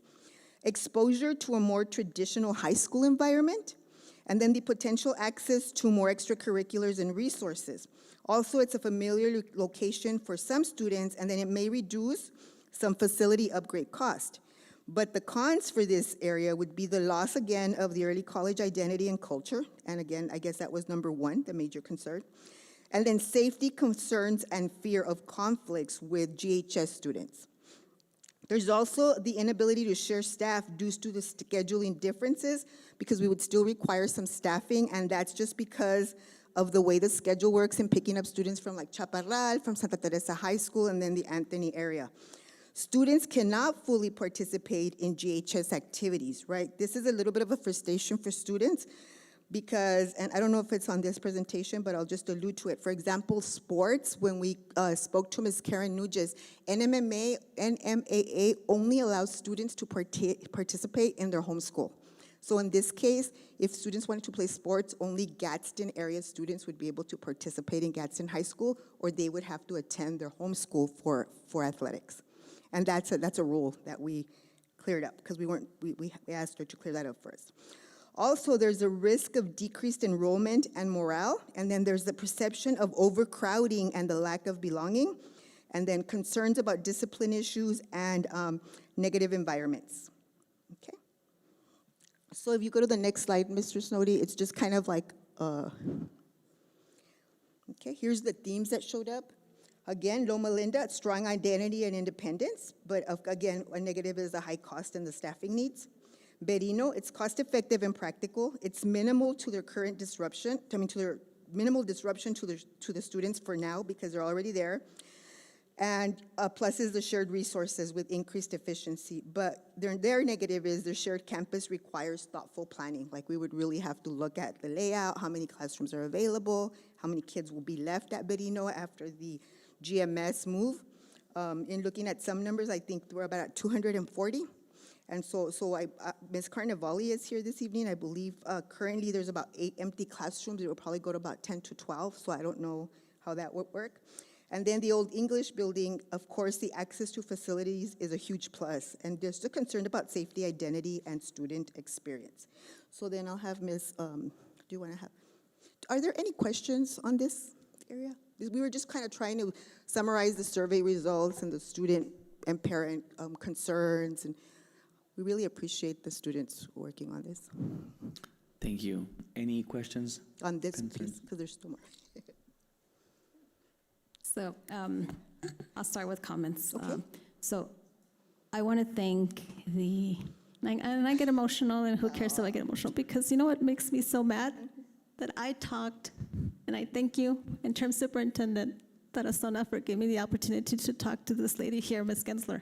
Thank you for taking the time to answer my questions. Why I get this is because these kids have been in these portables since when? Since it started. Give me a date.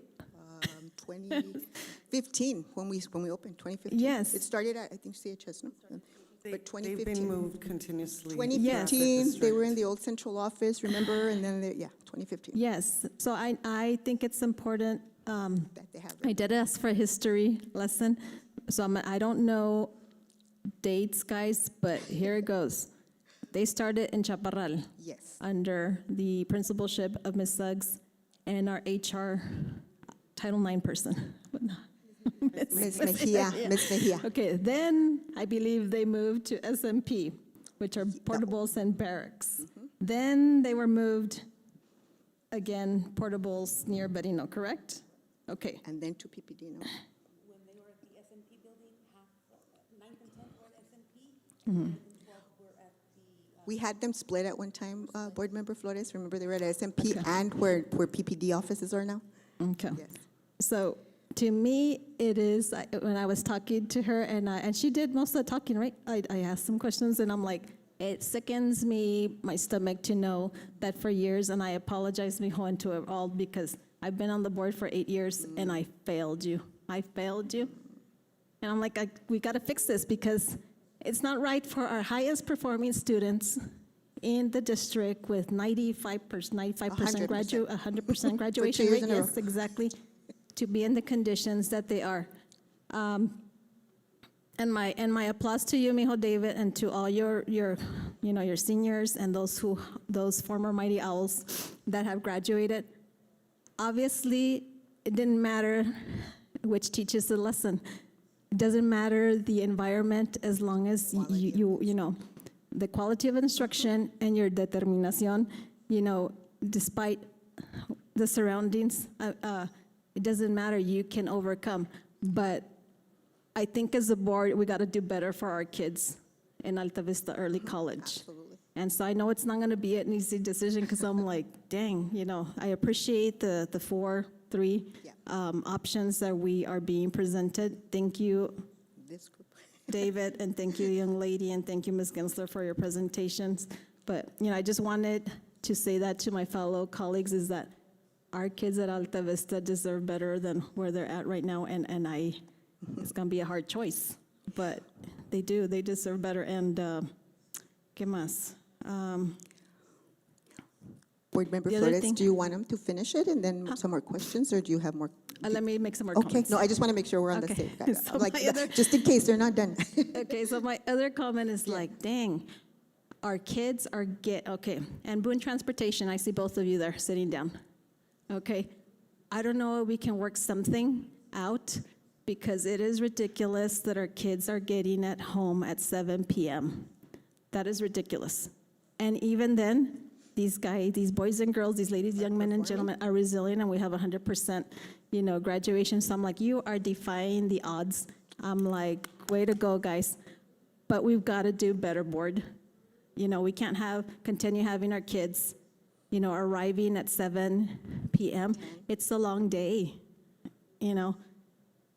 And, so thank you, Ms. Gensler. I was like, oh my goodness, we got to do better. But I'm going to stop right there with my comments and allow my colleagues to ask questions. I'm just curious, but the two students that we have here, what would you prefer? What would be your choice if it was up to you? They're going to be put on the spot. Yeah, both of you. We want to hear from both of you, please. Go together. Come on, David, don't be afraid. So personally, I would really want to go with the Loma Linda option, just because, like we've said in the presentation, I think identity is a pretty big thing when it comes to Alta Vista. I think at what we are right now, yes, we can still make a name for ourselves, but imagine if we had the proper facilities, we can make an even better improvement upon that. We can have even more competitions. We can have even more people come up with their bilingual seals. So I just think Loma Linda is where we can see the most improvement. In the other options, I do see that it's just the right fit, not really allowing us to grow basically as a school. So I do think that with Loma Linda, it being the expensive option, I do think that it's more of an investment towards the students, just because it does make as an investment for students, and it's a long-lasting thing. So I would really want for us to be at Loma Linda. I know I won't be able to see the building, but I would really appreciate if my little brother would be able to see the building. So there's also that. Thank you. President Lira, members of the board, I'm a little biased. He was my student when I was principal at CMS, so I'm like, you can talk, right? He's always been very, very gifted like this. I'm so proud of you, David. We'll continue with the presentation so they can release the surveys and you can explain how you did this. Thank you. Okay, I do just want to really take a minute to highlight that the U.S. News and World Report did rank us number 12 in the state of New Mexico and number 1 in the Las Cruces metro area above Arrowhead. I'm just going to throw that out there. So we are number 1. Yes. So before moving on into the results of our survey, we want to acknowledge that the board specifically asked for student voice and stakeholder input in the process. In response, we distributed a survey to faculty, staff, students, and parents across our Alta Vista community to gather feedback on the potential site options.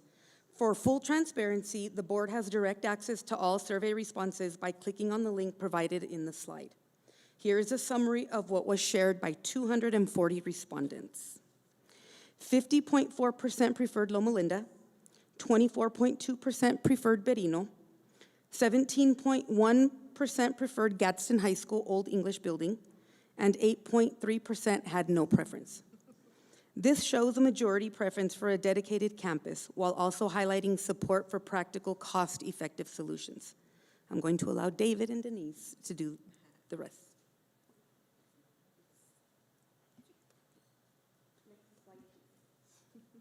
For our next slide for a dedicated campus, our stakeholders strongly emphasize the importance of a dedicated campus. This supports identity, academic focus, and access to proper facilities. Next slide, please. For our cost versus,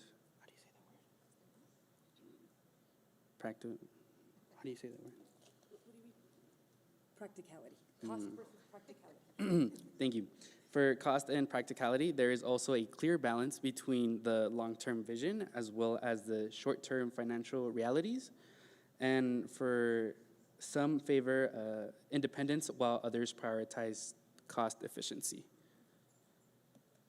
Moving on to our next slide. Concerns about sharing our spaces. Our concerns about shared campuses were consistent with elementary students' age and safety concerns, as well as with Gadsden High School identity, safety, and environment concerns.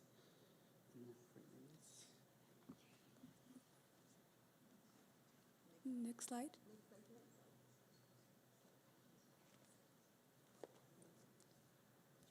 Top priorities identified safety, academic environment, facilities, and transportation, all centered around maintaining a strong learning environment. Next slide. Transportation remains a major concern. Long travel times, bus shortages, impact on student schedules. Next slide. Preferences vary. Staff and many parents favor Loma Linda. Some support Berino for cost. Some prefer JHS for proximity. However, concerns about safety and identity remain across all groups. Next slide. In summary, stakeholders consistently identified 3 priorities: maintaining Alta Vista's identity and academic focus, ensuring student safety, balancing long-term growth with financial realities. There is no single unanimous preference, but the feedback clearly emphasizes protecting what makes Alta Vista very successful. And next slide, please. We just really would like to thank the board for your time and your consideration. We appreciate your continued support of Alta Vista and our students. We are happy to answer any questions regarding the survey, if you have any. President Lita, not so much a question, just comments. Just first of all, thank you for taking the time. Obviously, with seeing your guys' schedule and seeing how late you guys get home and being able to put all that effort into bringing this to us, thank you for that. I think we do need to do better. That is crazy. I didn't even know that it's been 10 years, and to see the success that this school has had and all these children that have been let down. You really are some great shining stars in our district. And for you not to be able to have that identity, I think that's hard. That's a hard pill to swallow. For me, you know, like thinking back of my family, unfortunately, I moved out of the district to graduate, but all my family are Gadsden Panthers, like all of them.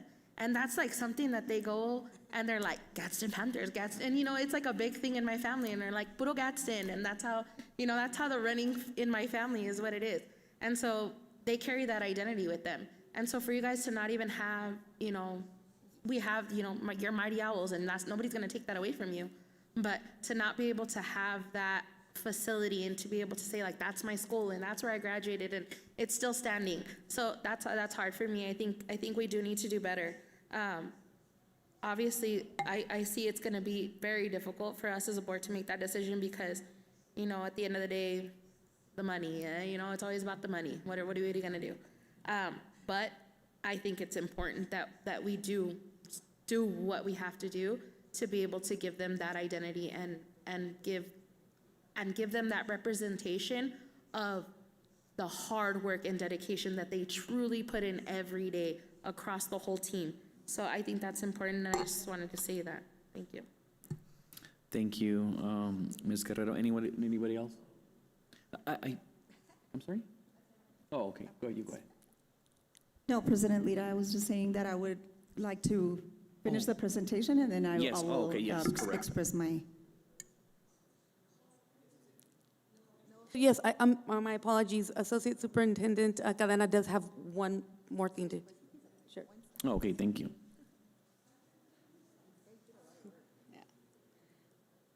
Good evening, President Lira, Vice President Flores, board members, Interim Superintendent Tarazona. Vice President Flores, you had asked me to come back with some verifiable figures for building an Anthony Pre-K on that 8-acre site north of Loma Linda. What we did is I put up there the costs that are actually from the Riverside Pre-K that was just finished.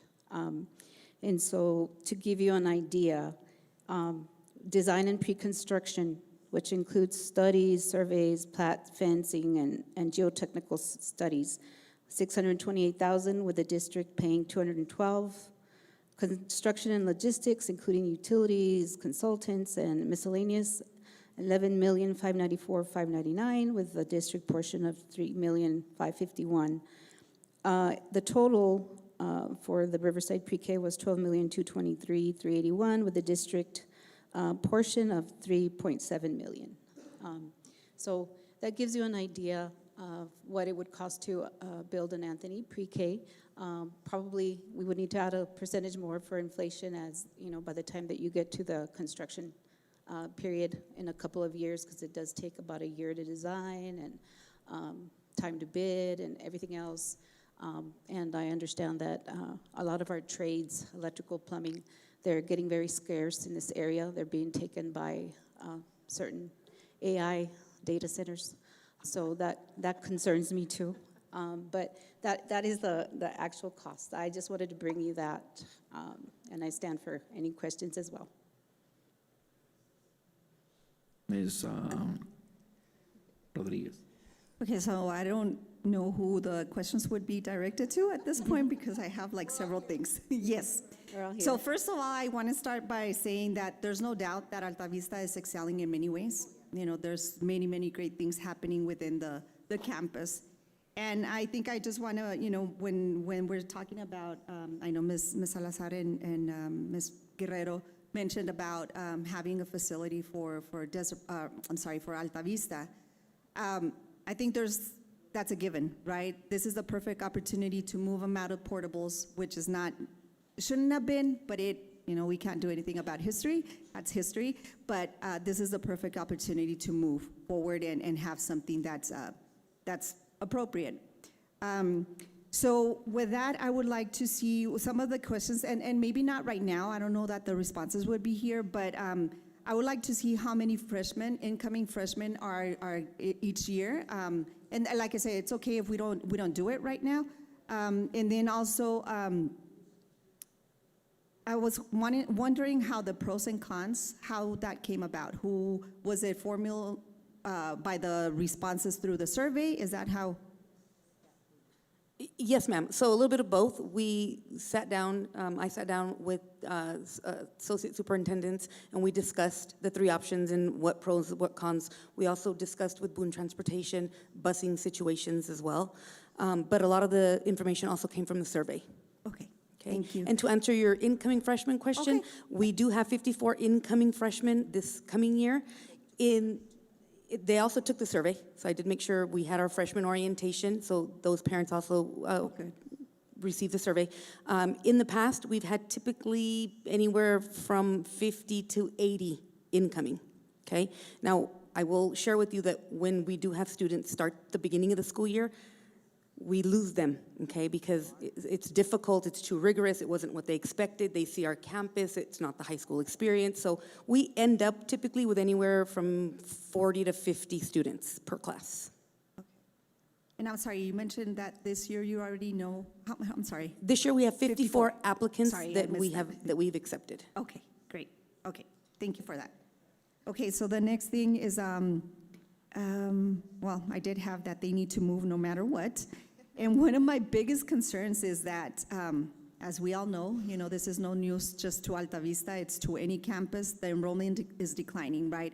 So I do see that in 2022-23, there was 196. Right. And now this year, there was, for 2025-26, 171, which means there was a decline, right? Correct. And I know that it was stated on the presentation that we have for 2026, it's going to be 184.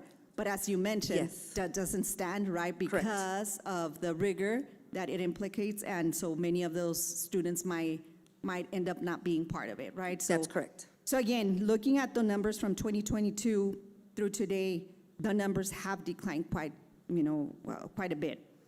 And it is very difficult, as everyone has stated, because there's a lot of passion, right? And there's a lot of things that we want what's best for our students, right? And I'm just gonna, some of the things that I highlighted when the budget report was given, maintaining financial reserves is important, right?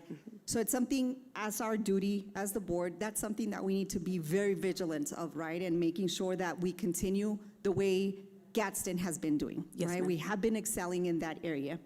And it's without cutting programs. So that's a huge concern, right? When we don't make those adjustments, those changes, we want to see for every kid, because part of the survey, I think that it was where it said all students equally.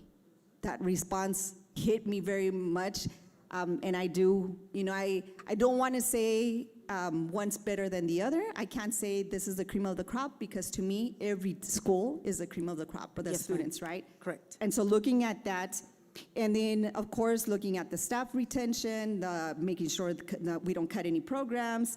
One of the biggest ones here that I did see where it said long-term financial sustainability, and that when it said board's budget decisions. Hence us being here and looking at that, not just the emotional part, but the reality, right? I mean, the emotional part is important, but the reality is, are we going to be able to afford this, and how is it going to affect the rest of the students? So look, the other thing was, I was wondering what guides the numbers with our partnership with the ACC. Do they have a cap, or is it any student that wants to go to the ACC?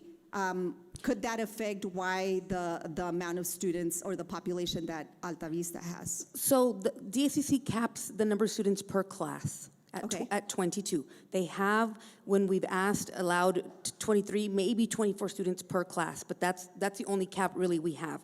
If we need more sections, they would provide those. Okay, all right, so that really doesn't affect at all? Correct. Okay, great. The other question would be, currently, how many students are participating in sports? Because I know that was one of the cons that was highlighted. Correct. Right now, 0, unless they're So- participating in an outside league. Okay, so Correct. again, that shouldn't affect Right. wherever they are There- at. There's no time in their day. We get out so late that even if they try to go, by the time they get to their home high school, practice is over. Right, Right. And then, and in all honesty, it does become very difficult in junior and senior year when they're taking DACC classes and they're not excused for a game, say, on a Tuesday. Right. I just mentioned it because it was one of the ones that was highlighted as a con, Yes. which in reality, it's almost Right. like irrelevant, right? Correct. Right. Okay, so let's see, the other thing was, gosh, I'm sorry, my notes are,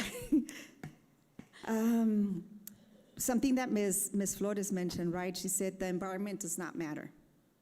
And that is huge, because no matter where the students have succeeded, they have excelled. And so, looking at either Loma Linda, looking at Gadsden High School, that really shouldn't affect, right? And something that, and I do take that very personal. sorry. You know, some of the cons that were there. I even printed this because where it says, let's see, I should have highlighted, but I didn't. Safety concerns and fear of student conflicts. That came directly from our survey. Right. Mostly our parents. So in talking to a lot of my parents, a lot of parents send their kids to Alta Vista because it is a very small setting, and they just simply do not want their kids in a big high school. Right, and that was the reason I was asking how these pros and cons came about, Right. because I Yes. thought that probably was Yes. what was guiding it. But like I say, you know, safety and concern, it's everywhere, right? Yes, ma'am. It doesn't matter where we are at.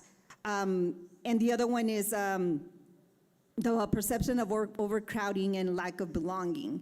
Well, the reality, and I feel that analyzing both areas, right, or both buildings, either the Loma Linda, all those are gonna exist no matter what, right, where they're standing or where they're at. And so my biggest thing is remaining fiscally responsible. Yes, ma'am. Of what is gonna be efficient for everyone. You know, right now we're looking and we see, even if it is the 184, if we look at percentage-wise, if we look at a percentage, what percentage is it compared to the ones that would be affected, right? Right, yes, ma'am. Or what would change if we don't look at those areas. So it's not that I'm not listening to keeping the identity. Right. I truly believe that, but even with a school within a school, I think they could have potentially their own identity, right? It doesn't matter that it's still within the Gadsden, and I see it very clearly right now with the students, the 8th graders. You know, the 8th graders are there. There hasn't been, and I know because I went to whenever there was like a walkthrough with the parents, and a lot of the concerns are very similar to what are the ones that are here. You know, the fear of interacting with Right. older kids, so all of those safety concerns were there. They existed. But, you know, we've gone through a whole year and it really hasn't affected. And I've been, you know, I personally go to that school on my, you know, different level, not because as a board or anything. And I see that there's there's really nothing that is affecting. And so I want to envision this and saying, you know, these are young adults. So these young adults, you know, if they haven't had issues with those little ones, why should issues arise with the you know, kids that are, or students that are going to be of their same age, right? And so there's almost like a little division, a transparent division. It's not there, but the 8th graders are the 8th graders. The high school is the high school, even though that it's in the same building. So in a sense, I see this could have potentially happening, you know, where Alta Vista could have their own colors, could have their own, you know, because that is Alta Vista, you know, that, and honestly, you know, that's a very nice building. It's a very, very nice building, even though that it was from, you know, it was the initial one. Right. That's almost like a wonderful thing to be, an honor to have that participate or be part of that building. So yes, it's going to be very difficult. And I'm sorry I'm taking a lot of time, but I think I've been processing, I've been ruminating this so much because I definitely want what is best for all students. You know, and I do appreciate the presentation. I would like, one of the things that I had requested is to have, you know, your view and also the high school principal's view, because, you know, working together, yeah, I don't see her, I think she left. But seeing that partnership, you know, because one of the other cons that existed, right, is the scheduling. Is it even possible, you know, or is it completely impossible to work out something? Well, Gadsden High School, number one, is on year-round classes. Alta Vista has to remain semester because we have to follow DACC semester classes. Right. 1. 2, in speaking with Boone Transportation, because our kids come from all areas of the district, it would be very difficult to get our students to Gadsden High School to start at 8:30. So our bell schedule would probably remain the same, with kids arriving at 9:15. So our classes would have to start at 9:20. So again, I do request that Ms. Legarreta be part of this, and her being able to see what possibly, You know, how can this work? How can you all work this out, right? Because yes, I understand the schedules are completely different, but is there something, you know, because it's not going to be the whole day. It could be a class here and there that needs to be modified per se. So is it even possible? So again, I think that would be something that I would like to see. Yes, ma'am. And the last thing is with Boone Transportation. You know, I see that Loma Linda or Gadsden, both of them have as a con, separating DPA from ABEX would require an estimated 5 to 6 additional buses. And I think that, as one of you stated, you know, I think that we have a good relationship with you all, first of all, with Boone Transportation, in working out something, you know, when this was brought up, my thought was, well, no matter if we're on the east or the west, there's still buses that are going to be needed, whether they're at Loma Linda or at Gadsden High School, right? So I think that we need to do something to figure out what works and make it feasible, right? Because our students, again, deserve this. We want them out of those portables, definitely. So again, even having Boone Transportation perhaps, you know, presenting to us what would be feasible, what would be, obviously not right now, but having that information would also help us guide what the decision could be potentially. So that would be my other request, and I think I can. So Secretary Rodriguez, so if I heard you correctly, you would want to get Ms. Legarreta's feedback on the request and possibly look at scheduling possibilities. We would have time a year to move the schedules, and then get Boone Transportation to present some options. Okay, thank you. Thank you. Thank you. Any more questions? No? I do have some. Ms., let's say Alta Vista gets their school there at Loma Linda. How much do you think that the program could increase? Because right now you're at about 170 some kids. You get your school, because I do see both sides, and it's going to be one of the many difficult decisions that we're going to have to face as a board if we really want to go ahead and leave the district in good shape for 5 to 10 years. We need to go ahead and tackle the decline. I mean, that's a given. We need to go ahead and make decisions today that future administrations can go ahead and work with. So let's say we go for Loma Linda, but if it stays at 170, I mean, we're only using 3 rooms. Yes. I mean, the first part of the question, do you think that the program has plateaued at that, obviously because of your limited infrastructure?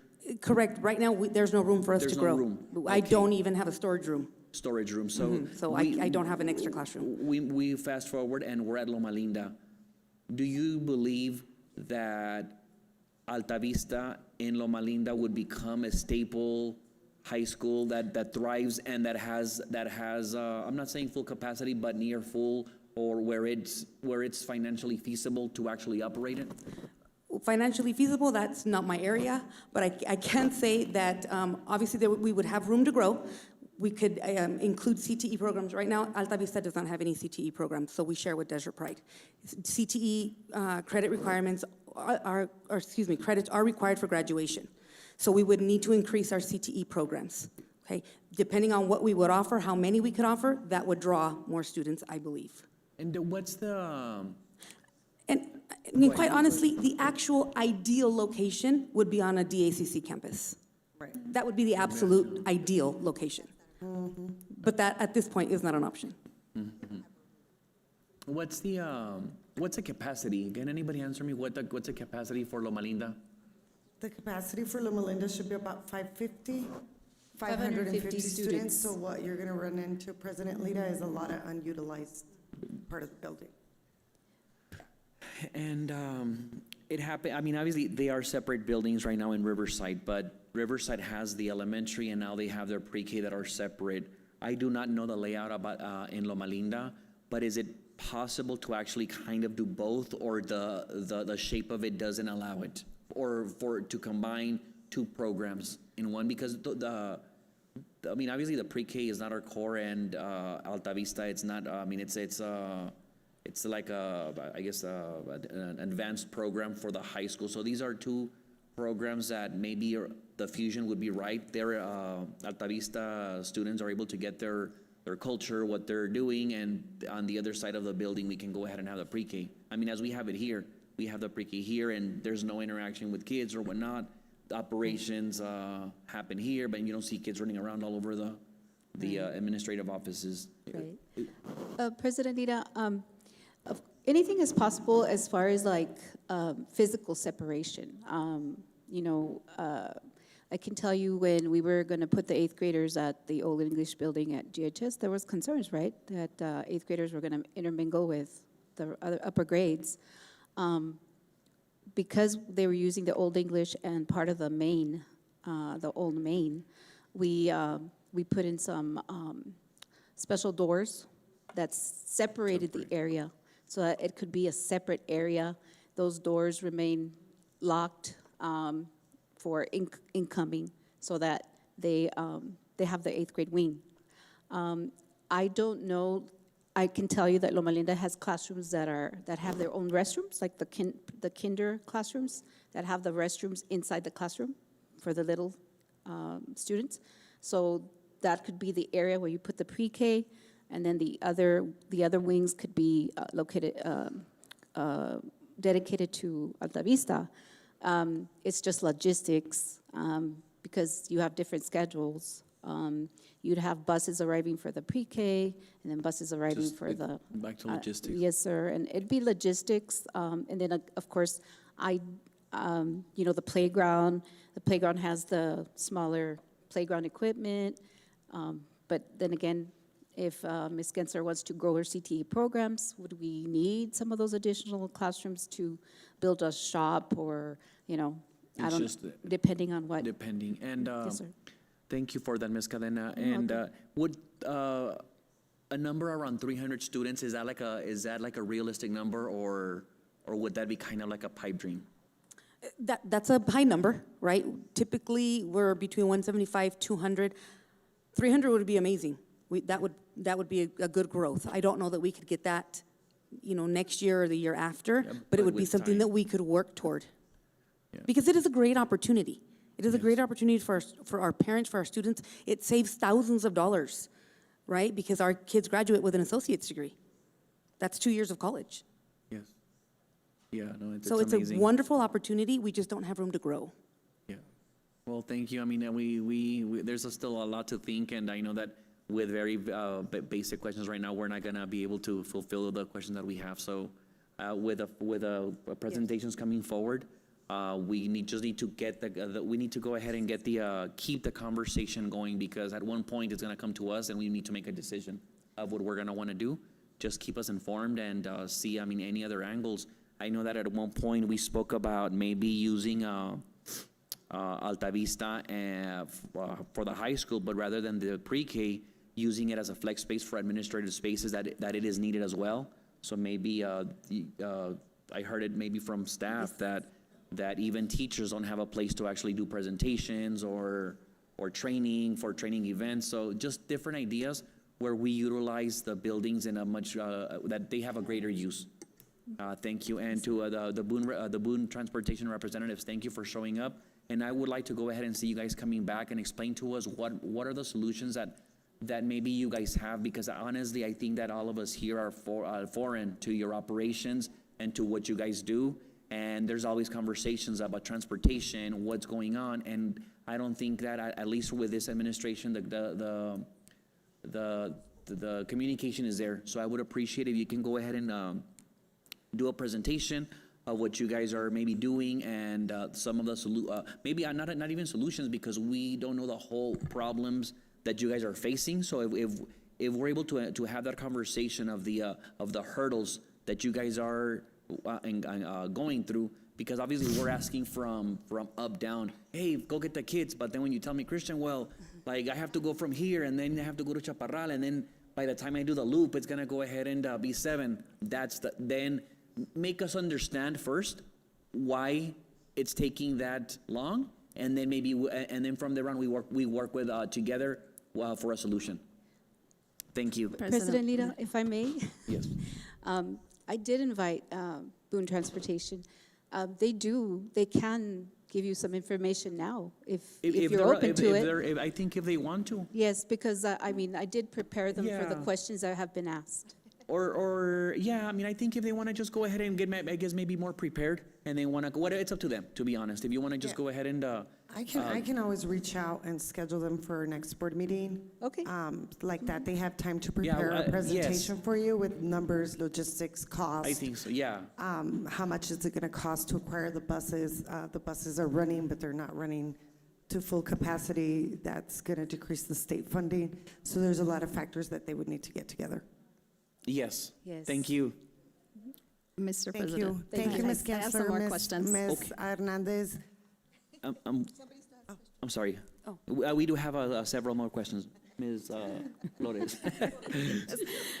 Sorry, so yes, I am requesting interim superintendent also that Boone Transportation be ready to prepare with a presentation for next board meeting to answer the question why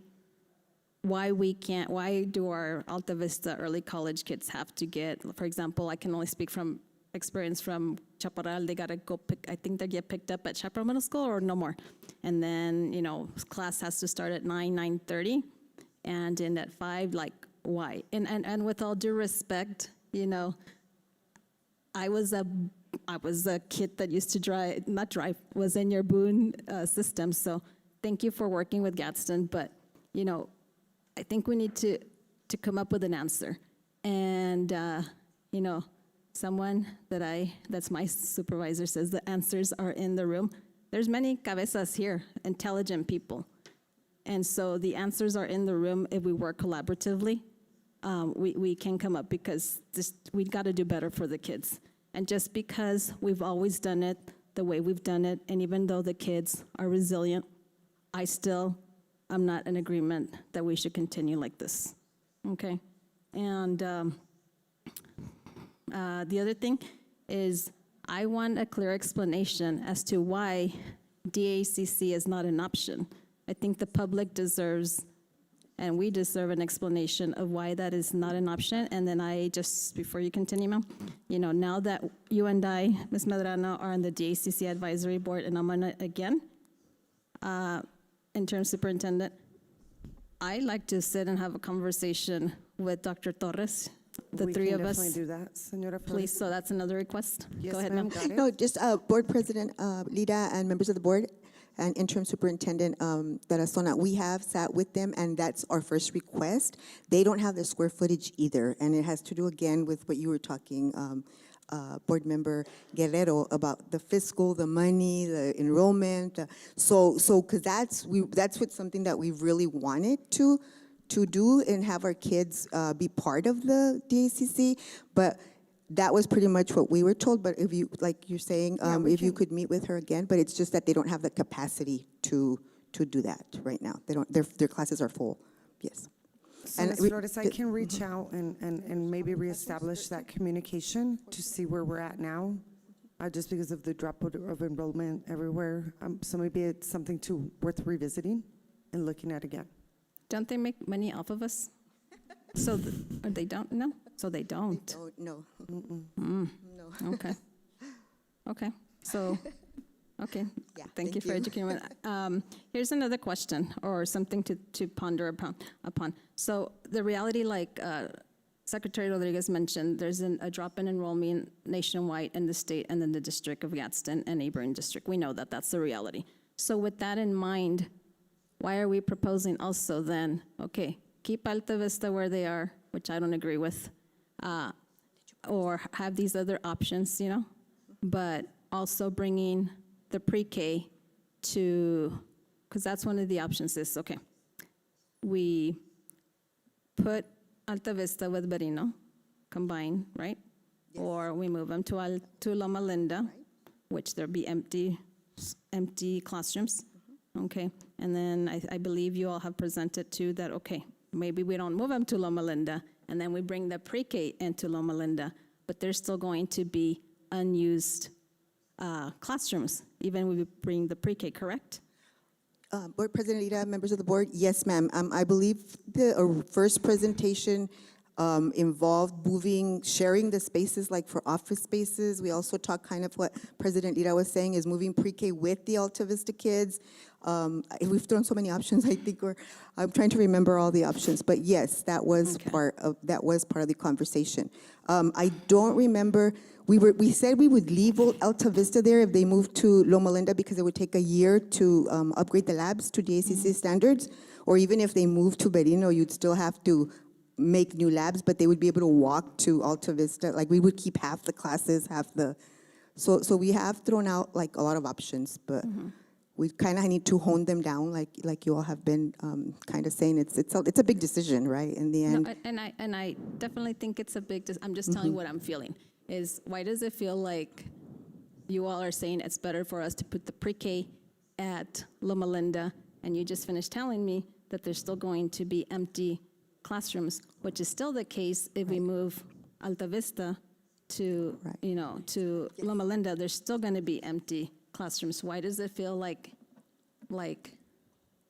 that's what some of you want? President Lira, board members, Interim Superintendent Tarazona. It's not what we want. I think we presented that option because of the condition of the Anthony Pre-K building. And on both options where I asked that whether you consider Anthony Pre-K be moved there or Alta Vista, in those options, we stated that there would be room for conference rooms, training centers, that we could, for both the pre-K, moving the pre-K or moving Alta Vista. We suggested that we had conference rooms and PD centers. Okay, you're right. You did say that. Okay. Yes, So I guess I want to conclude by saying yes. I want to hear from Boone Transportation, see what options there are. Again, sitting down with DACC, because I was in talking to Ms. Gensler, I was like, well, if the board's will is to move forward and move Alta Vista to Loma Linda, I'm thinking, but I know it's not as easy as, well, now they're way closer to DACC because, I do want the board also to know and the public to know that some of our kids are not able to go because they also have a lack of transportation, their own car, maybe they don't have insurance, they don't have a driver's license. So many of our kids are having to stay home and take online courses versus those who are blessed with with the car or whatever, get to go in person. So I was thinking, well, if we move them to Loma Linda, now we're closer. And then she tells me that there's an SUV that they have. So I'm like, well, put them in the SUV and let's take them. But I know it's not as easy as that. But, food for thought for the board, for my board members too, fellow board members, is that, this is going to be hard. But at the end of the day, thank you very much, all of you, for doing your hard work. And what is your name, young lady? I didn't capture it. It's Denise. Denise, and your last name, hija? De Anda.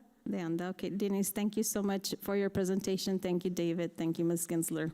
Thank you, Ms. Hernandez. Thank you. One last question. But where do we go from here? I want to ask you, my fellow colleagues, should we go ahead and set up a timeline? Because we've gotten a couple of presentations already regarding this, and we've gotten from different areas, and then we come back to the same conversation.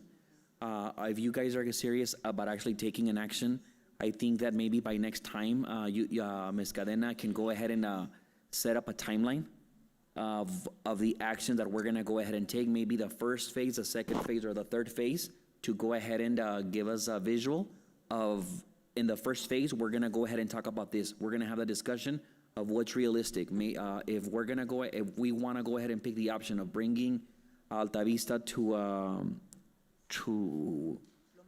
Loma, I'm thinking, I'm actually trying to, so to Loma Linda, what is the actual cost? How much cost are we gonna incur? So we can go ahead and see what the numbers are at. Okay, that's option one, and these are realistic numbers. Then we move to the option 2, 3, and 4. So now we're able to go ahead and pass what we're gonna do to the second phase, which is gonna go ahead and be the closer to the decision, and start eliminating everything else that is not gonna move forward. Because I think that by now we're coming back to the same conversation that we actually had in the very first meeting. So if all of you guys agree, let's go ahead and put a timeline and break it down in that order. I mean, if you can present us something. So President Lita, I think that's a great idea. So I think maybe we can have our discussion items with the next board meeting with the last items requested. So if you get the full picture, and then after that, we establish the feasible, what is doable. What is doable, yes. What is doable, and we present those options, and we take action on those options. Because we're gonna need time to make this move. That's correct, yes. Yes. Okay. So I think that's a great idea, Yeah. if everybody's okay with that. President Lira, maybe it would be good for us to visit the sites. Go to the high school, go to Loma Linda, go to Berino, and see what these students would have to go to. That's actually a very good idea. We're able to visualize what they're gonna go through. President Lira, thank you for that, Ms. Medrano, because that was a thought I had, because we know, right now we focus on Alta Vista, but we do need to, thank you for bringing up the pre-K, right? That's a part of the conversation that we should also be having. As we saw, the building has been there since 1970, if I'm correct, right?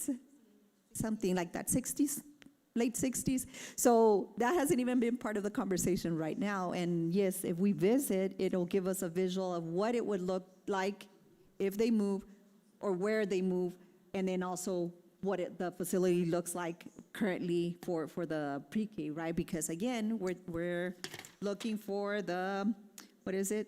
That all students are equally, thinking about them being treated equally. So yes, that should be also part of the phases. And where they are on the facility master plan, because I think Alta Vista is up here. Thank you. Thank you. Well, that good thoughts, but I think we have an idea of what we do, and then maybe we plan a field trip, and Boone will drive us around all the schools in a bus to see what the kids feel. Well, thank you guys. Moving on, let's go ahead. Yes. Thank you guys. Thank you, appreciate the opportunity. Thank you. Now, moving on to discussion items 14E, GISD Fall ROI Analysis Spring Implementation Information. Ms. President Lida, so this is a presentation as requested by the board on return on investment in learning, and this is going to explore our current program, educational programs in GISD. This was done by Everest, and we have Ms. Stephanie Waika presenting. Can you hear us, Stephanie? I sure can. Good evening, Board President Lira, Interim Superintendent Arizona, and members of the board. Can you all see my screen okay?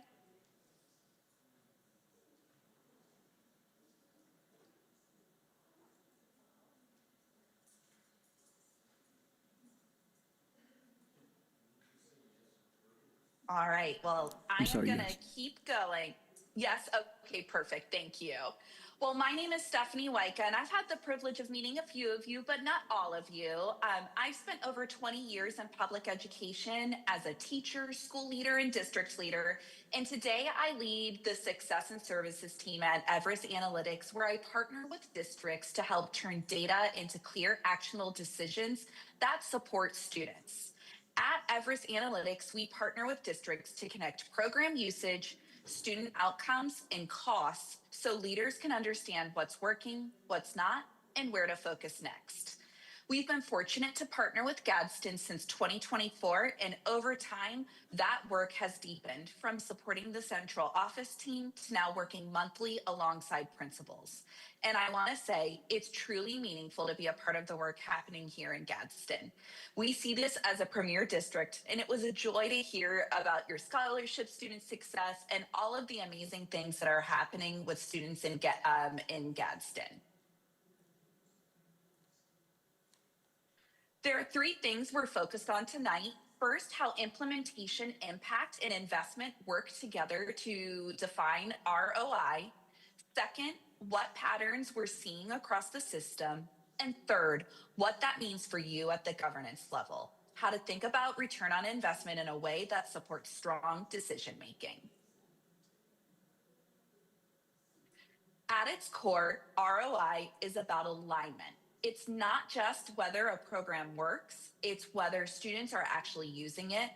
That usage leads to outcomes, and the investment supports that impact. When those three align, you get strong ROI. When they don't, that's where opportunity exists. A quick note on what you all are going to see in the data this evening. Implementation looks at both participation, who is using the program, and dosage, how deeply they're using it. Impact reflects the relationship between programs and the usage and its effect on students' outcomes. These are correlations, not causation, but they give strong directional insight. And finally, investment helps us understand whether resources are being used efficiently.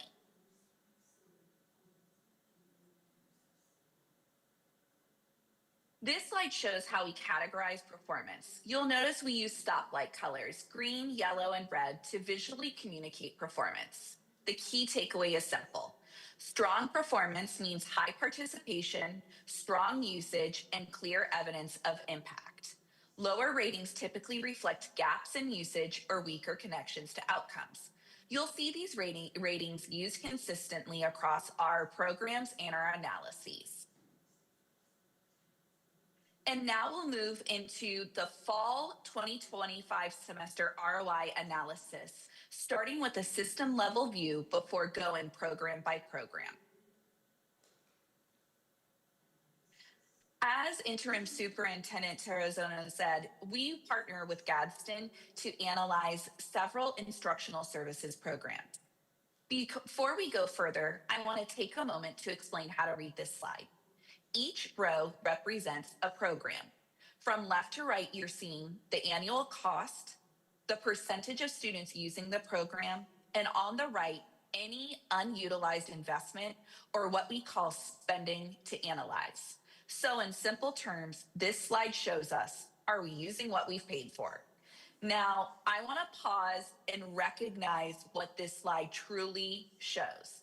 Across programs, participation just strong, it's acceptable, often meeting and exceeding 1% of anticipated students. This is one of the strongest examples of efficiency I see across districts. With nearly $1 million being evaluated, this reflects leaders in Gadsden being intentional about ensuring that programs are not just purchased, but actually used. Because of that, the conversation shifts. So this isn't about an access program here in access problem here in Gadsden. Students are in the programs and they're using it. Now the opportunity we'll look at and talk about is depth, how consistently and how deeply those programs are used. As a reminder, as we're looking at this, this is related to usage and impact at the fall semester mark. When we look at iReady Math, I want to take a moment to break down and explain this slide. On the left, you'll see the overall ROI rating shown on a gauge from low to strong. On the right, you see the drivers of that rating, broken into three categories of ROI: implementation, impact, and investment. Each item is color-coded to show whether it's strong, good, moderate, or low. So this slide tells us not just the rating, but why the program earned this rating. For iReady Math, what we see is strong participation and strong impact, especially when students are passing lessons. That's important because it tells us that deeper engagement, not just time spent, is what's driving outcomes. The opportunity here is consistency, ensuring more students reach that level of engagement across all classrooms that are utilizing the iReady Math program. Next, we're going to take a look at iReady Reading, and it shows a similar pattern with one key difference. Participation is strong, and the program is free, which strengthens its ROI. Currently, Gadsden is piloting the iReady Reading program. But fewer students are reaching the usage levels associated with the strongest outcomes. So again, the opportunity is depth, not access. A mirror reading is reaching students broadly. Participation is quite strong, but usage is still a little shallow and impact signals are emerging rather than fully developed. This is a program where stronger implementation, especially consistent usage routines, could significantly increase that return. Amira Español shows the same patterns even more clearly. Students are in the program, but usage is low and impact remains modest. This is a clear example of a program where improving depth of use is essential to realizing its full value.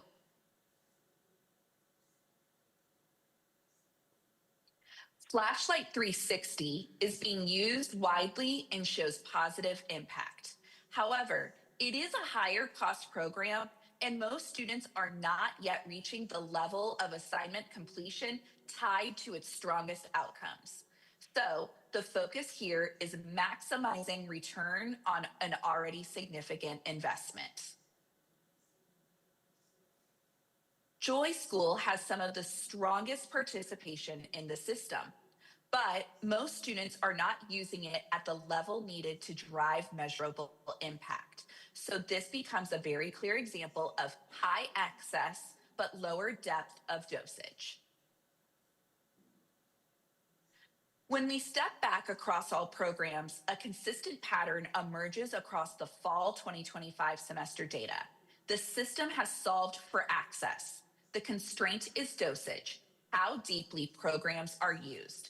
So overall, ROI is not limited by what you've purchased. It's limited by how consistently and deeply those programs are being implemented and incorporated in the day-to-day instructional routines.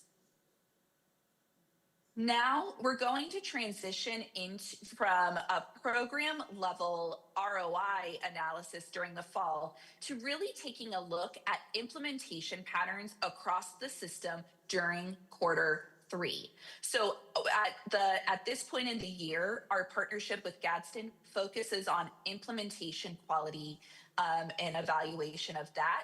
And then we'll do our next ROI analysis at the end of the year once state assessment data is available. So when we look at the Q3 implementation patterns, 3 key insights stand out. First, implementation is a little uneven. Results vary across school and classrooms. Second, when participation declines, it's not because the programs aren't available and students aren't participating. It's because expectations and routine aren't consistent on a daily basis. And third, and most important, teacher practice is the primary driver of student engagement. When we look at programs and we see strong teacher usage, we also see that drives strong student engagement. So we're going to transition into some program implementation analyses across this Q3. This slide focuses on your core adopted ELA curriculum tools, programs like Wonders, StudySync from McGraw-Hill, and My Perspectives from Savas. Before I interpret it, let me briefly explain how to read the table. Each row is a program, and across the columns you're seeing participation, how many students are using it, a monthly trend, whether usage is increasing or declining, consistency, how evenly it's used across classrooms, and a leadership priority, where focus is needed. Now, why this matters. The programs you see on this slide are your core instructional tools, the digital tool components of the programs designed to support daily English and language arts instruction at schools. They give students access to interactive texts and learning experiences, and they give teachers real-time data to guide instruction. So when implementation is strong, these tools become a part of the core classroom experience. What this slide shows is that implementation is a little uneven.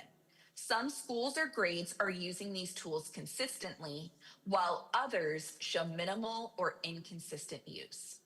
That matters because when core curriculum tools are not used consistently, students are not getting the same instructional experience across all classrooms. This slide shifts to personalized learning programs like iReady and Amira. Again, at each column shows participation, trends over time, consistency across classrooms, and a leadership priority. These programs serve a different purpose than core curriculum.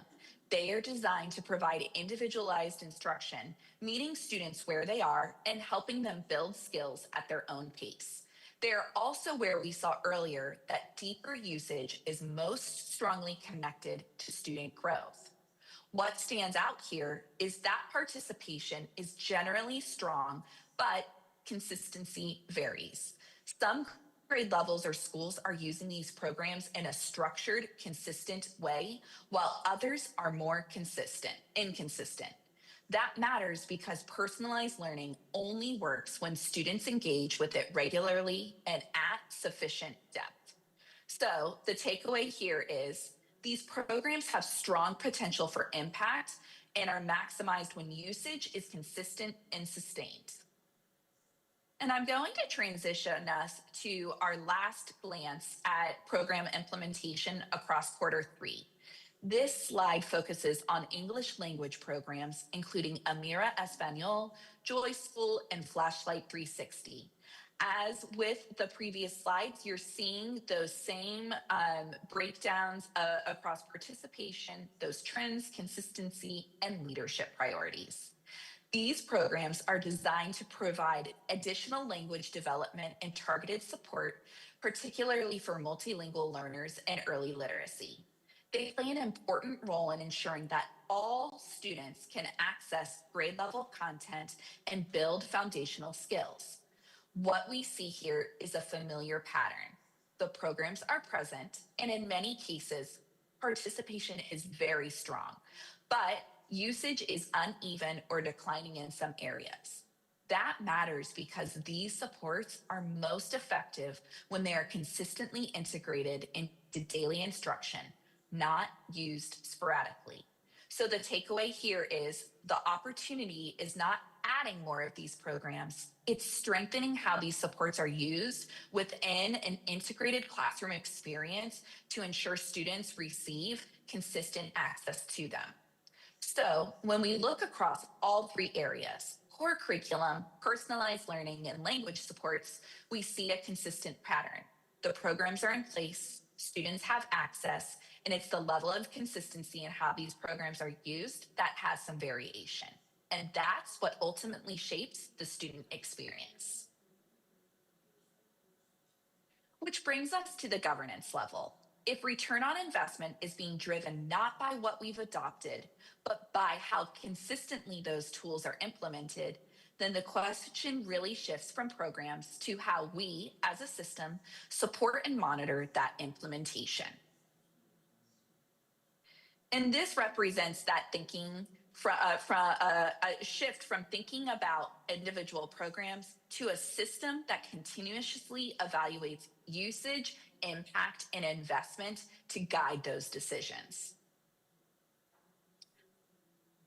ROI is strongest when implementation, impact, and investment are aligned. Right now, the primary constraint in that alignment is depth of implementation. So, as you think about this work moving forward, this becomes the key takeaway. Return on investment is not being limited by access, it's being shaped by implementation. So the opportunity at the board level is to continue asking, how are we supporting consistency? How are we monitoring depth of use? And how are we ensuring our investments translate into impact for students? I'd like to thank you again for the opportunity to share this work with you all. And I want to express special gratitude to Chief Academic Officer, Ms. Hernandez, and Interim Superintendent, Ms. Tarazona, to their commitment to this work. I'll turn it back over to Ms. Tarazona for any comments and board discussion. Thank you so much, Ms. Waika. We appreciate it. Questions or comments?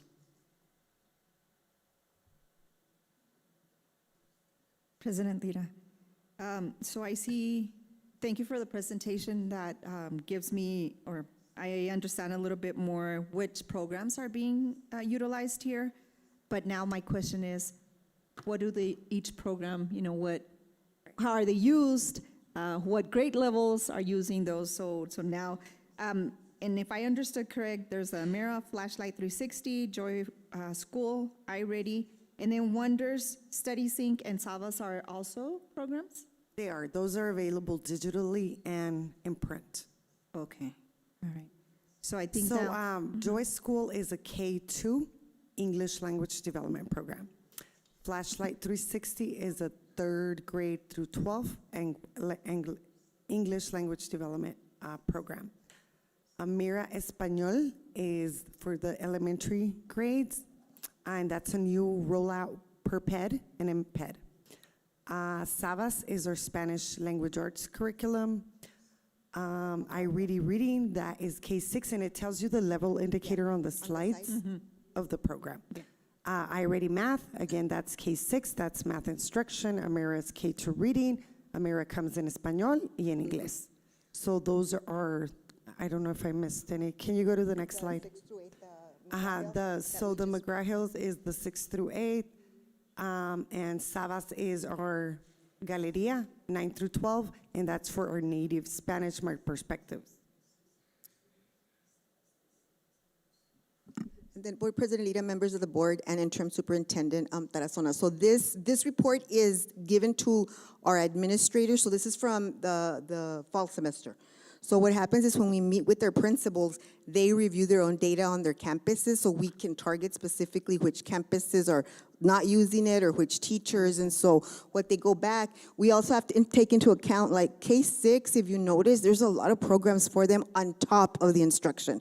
So they're doing iReady, they're doing the math, they're doing the ELD, so sometimes when the fall happens too, it's because they're in testing, or we're doing, like, I was looking at like the high school, the K8, no, high school. So they were doing SAT.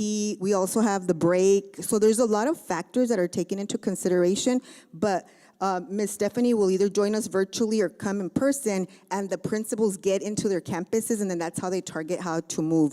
I think that's one of the reasons, like she said, our return on investment on the programs, my department, we're very strict about monitoring it. So bilingual monitors it, elementary monitors it, the specialist monitors, secondary specialists monitor it, because we're spending a lot of money on these programs. And so I think this is one of the reasons, like, our groups do so well. That's why no one's in designation, because we're really targeting the campus, right? And or the teacher or the grade level or whatever, and our coaches will support that piece.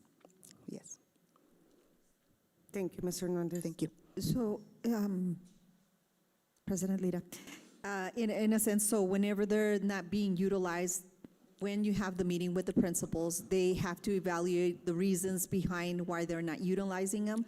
But say, has there been any cases where they're just not using them? Board President Lira and members of the board, no, because what happens is this will come up, and when we do the spring review, then you see the increase in the classroom. And sometimes we see the drops, but the teachers on FMLA, they have different subs, they can't get into the programs, or the students have not been removed from the program, so it's affecting it, or they withdrew, things like that. But I don't think that if we do, then that's a conversation that right now interim superintendent and I have, and then we'll have that conversation with the principal but since I can remember, no, they come back pretty strong once we address it, because it's done as a group, so they can see, like, North Valley, Berino, so they see where they're at in usage. Now with these programs, there's a big difference between logging into them and actually completing programs, because a lot of people I can be on the program for 10 hours, but are you completing the lessons, which is what we want, the completion, right?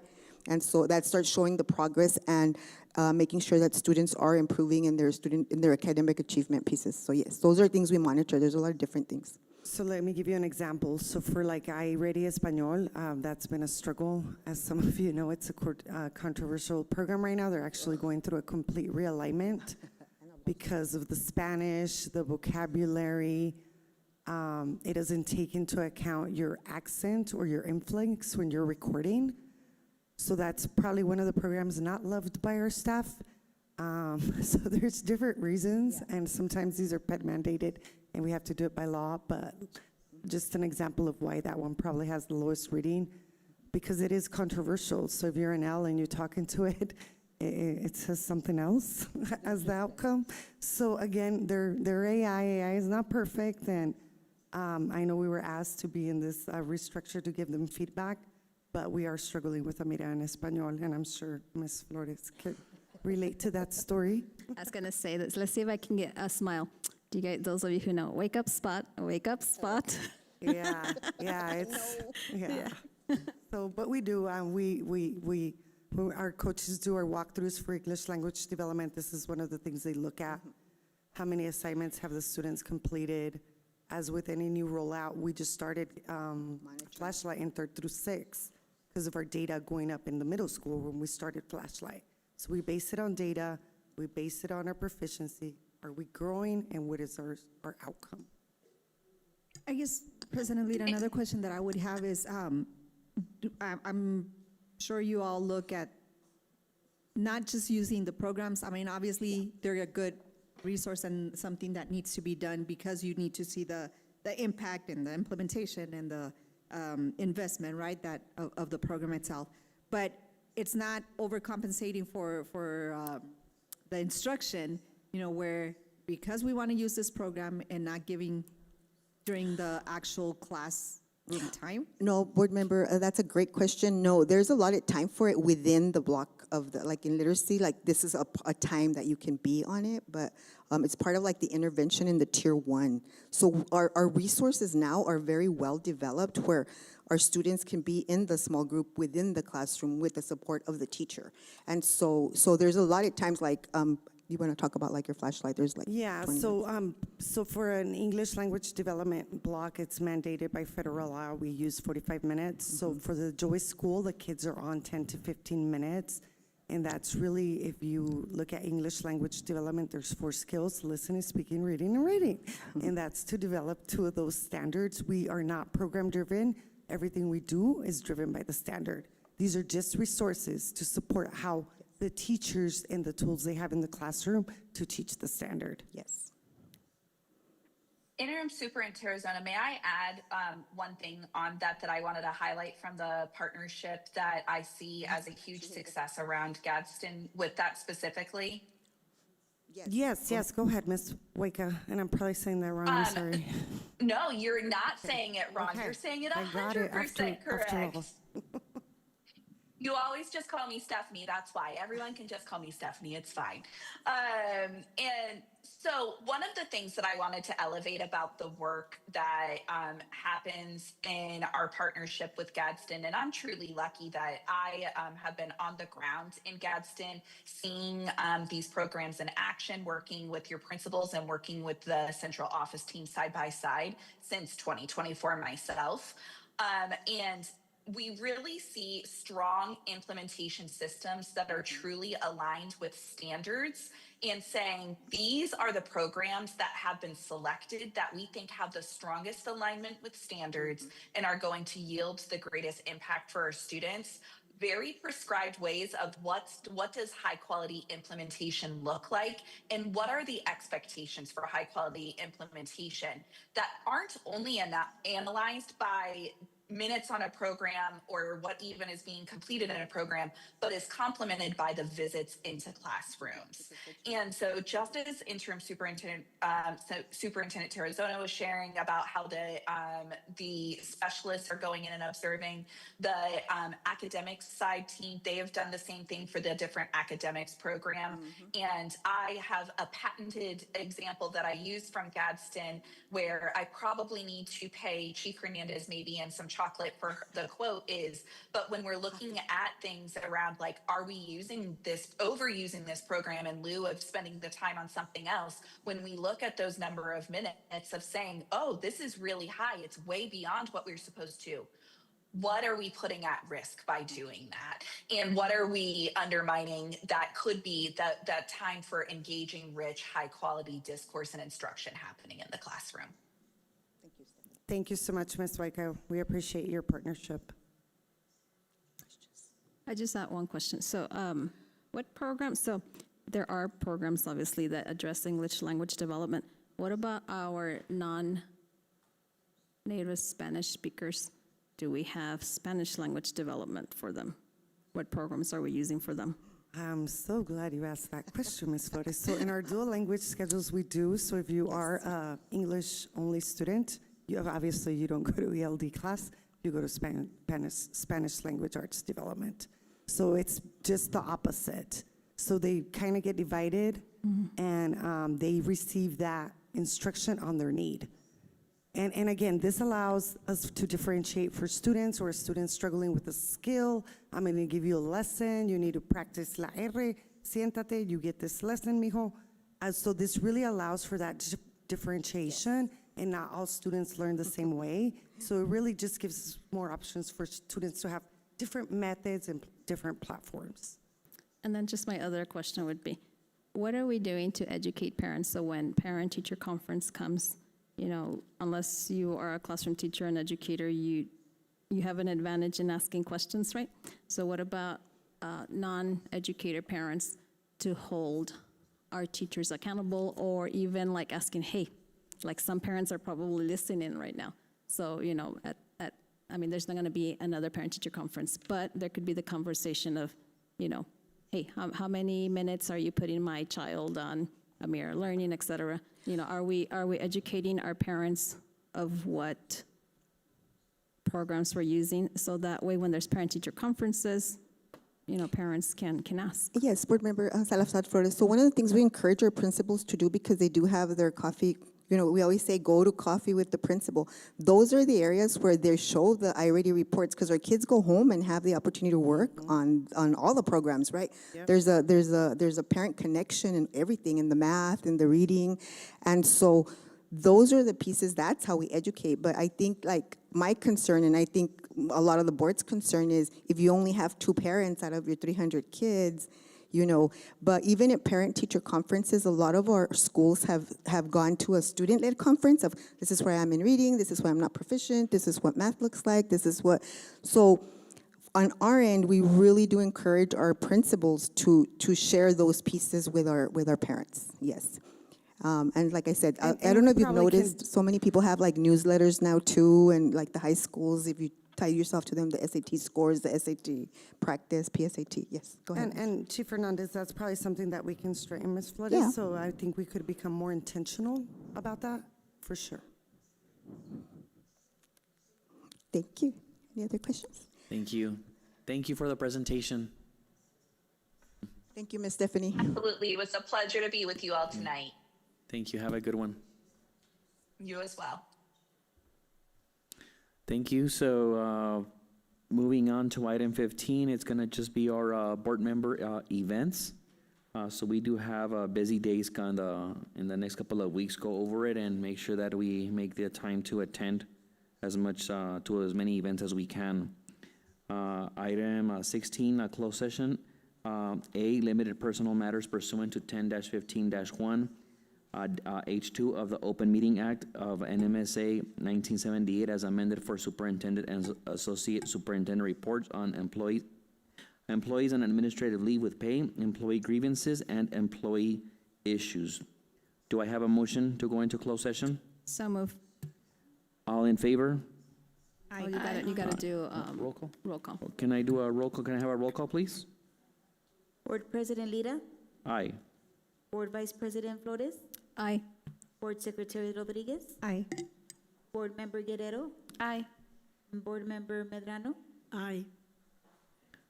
Thank you. So we're in closed session at 8:21.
Hello, hello, hello.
Ready, brother? Okay, item 17, open session. Just for the record, no action was taken under closed session. Roll call to get out of closed session. I would like to make a motion to come out of closed session. All in favor? Aye. Aye. Aye. Motion carries. Item 18, adjourn. Do I have a motion to adjourn? President Lira, I so move that we adjourn. There's a motion on the floor to adjourn. All in favor? Aye. Aye, thank you.